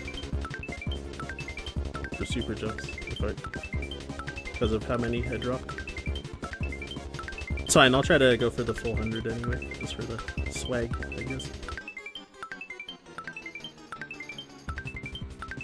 Hey, huh? Oh, that wasn't 100? That was 90? I miscounted. I actually did 90 super jumps, not 100. Alright, well, I dropped 103 times, but that is GG, though. Didn't get to use all of those, like, extra rock candies I had, too. Oh, man. I was so excited to maybe try. It actually would have been faster, when Smithy didn't transform, if I used, Defend, with Mario and Peach, and then try to 50-50 again to see if he'd transform. And if he changed the second time, it would have been faster than doing the super jumps again, though. Not by much, but... Yo, thanks for the GGs, y'all. I don't know where you want to stop the timer. It's up to all y'all, so... Yes, Strezzo said in the chat we can take a few minutes to roll the credits, wind down, and get to the proper Japanese end if you want to do that. Okay, up to you. Up to you again. Yeah, no worries. While we're rolling the credits and everything like that, if people want to get into speedrunning Super Mario RPG, where can they go to find out more information? Oh yeah, so yeah, the Mario RPG, there's a speedrun wiki, which, if you want to go to speedrun.com, the wiki is also linked there as well. Or if you Google SMRPG speedrun wiki, you can definitely find it. There's also a Discord. If you look on speedrun.com, there's a link to the Discord as well, which there's a ton of helpful people, ton of resources around. Also, if you're interested in the randomizer, it's also a shared Discord with randomizer too. So if you want to do anything different from the vanilla game, there's some people that do like low level running and routing. It's like beat QLEX, like yeah, there's a ton of different stuff that might suit you. Additionally, if you don't have any interest in doing 100 super jumps, there are beginner and intermediate routes, and yeah, other routes for like no super jump, or if you can do like over 30 but not 100 consistently, there's like an attack scarf route, so you can definitely yeah, find out tons of info through the Discord too. Anyway, that was a long ramble. Sinus does bingo of the rando, yep. And also, yeah, these credits are pretty sweet. They're really long, but they're pretty neat. They're definitely like feels good credits as well. But again, but yeah, since it's like over 10 minutes long, it's like definitely long to chill. But yeah, I'm down to sit around and see if donations flow in. So !D if you want to donate. Yeah, now's the perfect time for any last minute donations, because we are coming down pretty much to the very last minute, and then that's going to end the streaming day for day 1 of Game Over Cancer. Yep. And yeah, as I said earlier, yeah, it's not the last of me though. I'll be back on Sunday for Legend of Zelda Oracle of Seasons, which I find that run pretty tough. So if I overestimate Uh, don't blame me. But actually blame me. But it's a tough run. But yeah, I guess this run, including the credits, is like a 301 or 302 pace, I think. So, still like over 10 minutes behind my PB, but it was a fun run, regardless. But I am super ready for bed since, yeah, I've been up like, it's like almost 17 hours, so ready to sleep. And then yeah, what was happening tomorrow for runs? Is it? The first run of the day tomorrow is Mega Man X 100%. That's going to be starting off the day. We also have Battle Kid, Fortress of Peril, Super Mario 3D World, Dadish, and I think there's one more run after that. It's like Goemon, right? Super Metroid ROM hack or something like that. I think Telio's run for Goemon might be in tomorrow, I think. I might be wrong though. I could be wrong. Friday. Oh, it runs Friday. Oh, I think it got moved probably then. A voice from above told me Friday. Oh, okay. Yeah, because I thought I saw his on Tuesday in the schedule. I probably have an outdated schedule as well from whenever I last. I'm hosting tomorrow as well, so I was like pretty sure that I knew everything that was going on tomorrow. So I was like, that doesn't sound familiar. Ah, got you. Yeah, I guess for other rambles, oh yeah, I did have Gimmick was accepted. My submission of Gimmick was accepted for AGDQ coming up, so I gotta de-rust and learn the new strats at some point, I guess. Got a couple months, so should be good. And yeah, I guess anything else really I can think of. Oh, actually, I'm gonna take a look at that schedule since that was linked just now. Yes, I just brought it up. You have a bunch of different commands. Exclamation point D for donate is probably the most important one, but if people in the chat want to see our incentives, exclamation point I or exclamation point P for the prizes. Schedule comes up with exclamation point S, and of course if you want to follow our runners, exclamation point R. Go ahead and go give Ryan a follow over on his channel. Oh yeah, I completely forgot to self-promote actually. Yeah, definitely click the link that's there right now. It's Ryan_Ford 522 on pretty much all my socials, but yeah, Twitch. So if you want to drop by and see me, I don't know, sometimes playing casual games, but mostly speedrunning a variety of stuff. Yeah, last 2 weeks I've been mostly like doing like a couple hours of Super Metroid attempts, and then like usually switch over to something else. So. So might see a bit of that. Like I'm doing the well, not optimally, but doing the optimal route, like PRKD, so like Bantoon Raid, Cridley, Dragon, which is pretty tough. So if you like Super Metroid, definitely recommend checking it out. Probably gonna do some like Oracle of Seasons D-Rust to prepare for this coming up this weekend. And I don't know, might fit in something else like DKC2 or Mega Man X3 or something like that, but we'll see. And Gimmick, maybe. Probably like alternate between like those games, but we'll see. Yeah, I'm trying to see like what other games am I super interested in watching for this event. Ooh, that Mega Man ZX run. Ooh, on Thursday. I'm ready for that. Mega Man 6 and 8. There's a lot of Mega Man in this particular marathon this year. Yeah, X1 Hundo. I've actually been trying to learn that category. I haven't gotten around to it yet, but I downloaded the tutorial, the speedrun tutorial vid, so I will give a crack at it. I have some experience in like running X3 any percent, so some of the skills should carry over because like the mechanics are almost the same between both games. So it should be hype once I get to it. Oh, there's Mega Man 9 here too. Zero mission? Yeah, like I said, there's a lot of Mega Man. One of the days, I believe, begins and ends with a Mega Man game or something like that. Oh my gosh, I might find it on the schedule. I'm just like scrolling down a bit. Ooh, X4 as well. Oh, okay. I've been lurking his streams like early morning.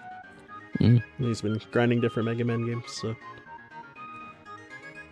definitely recommend. And speaking of the Mega Man games, one of the incentives we currently got going on is the upgrade to difficult zipless for the Sunday Mega Man 2 run. So.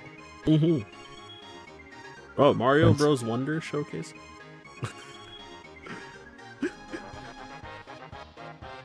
I just saw that on like second last day. That's cool. Oh my god, Legend of Zelda Oracle of Seasons? No way. I wonder who's running that. Oh, I have like an extra 5 minutes on the estimate. Alright, let's go. I gotta not go over estimate now.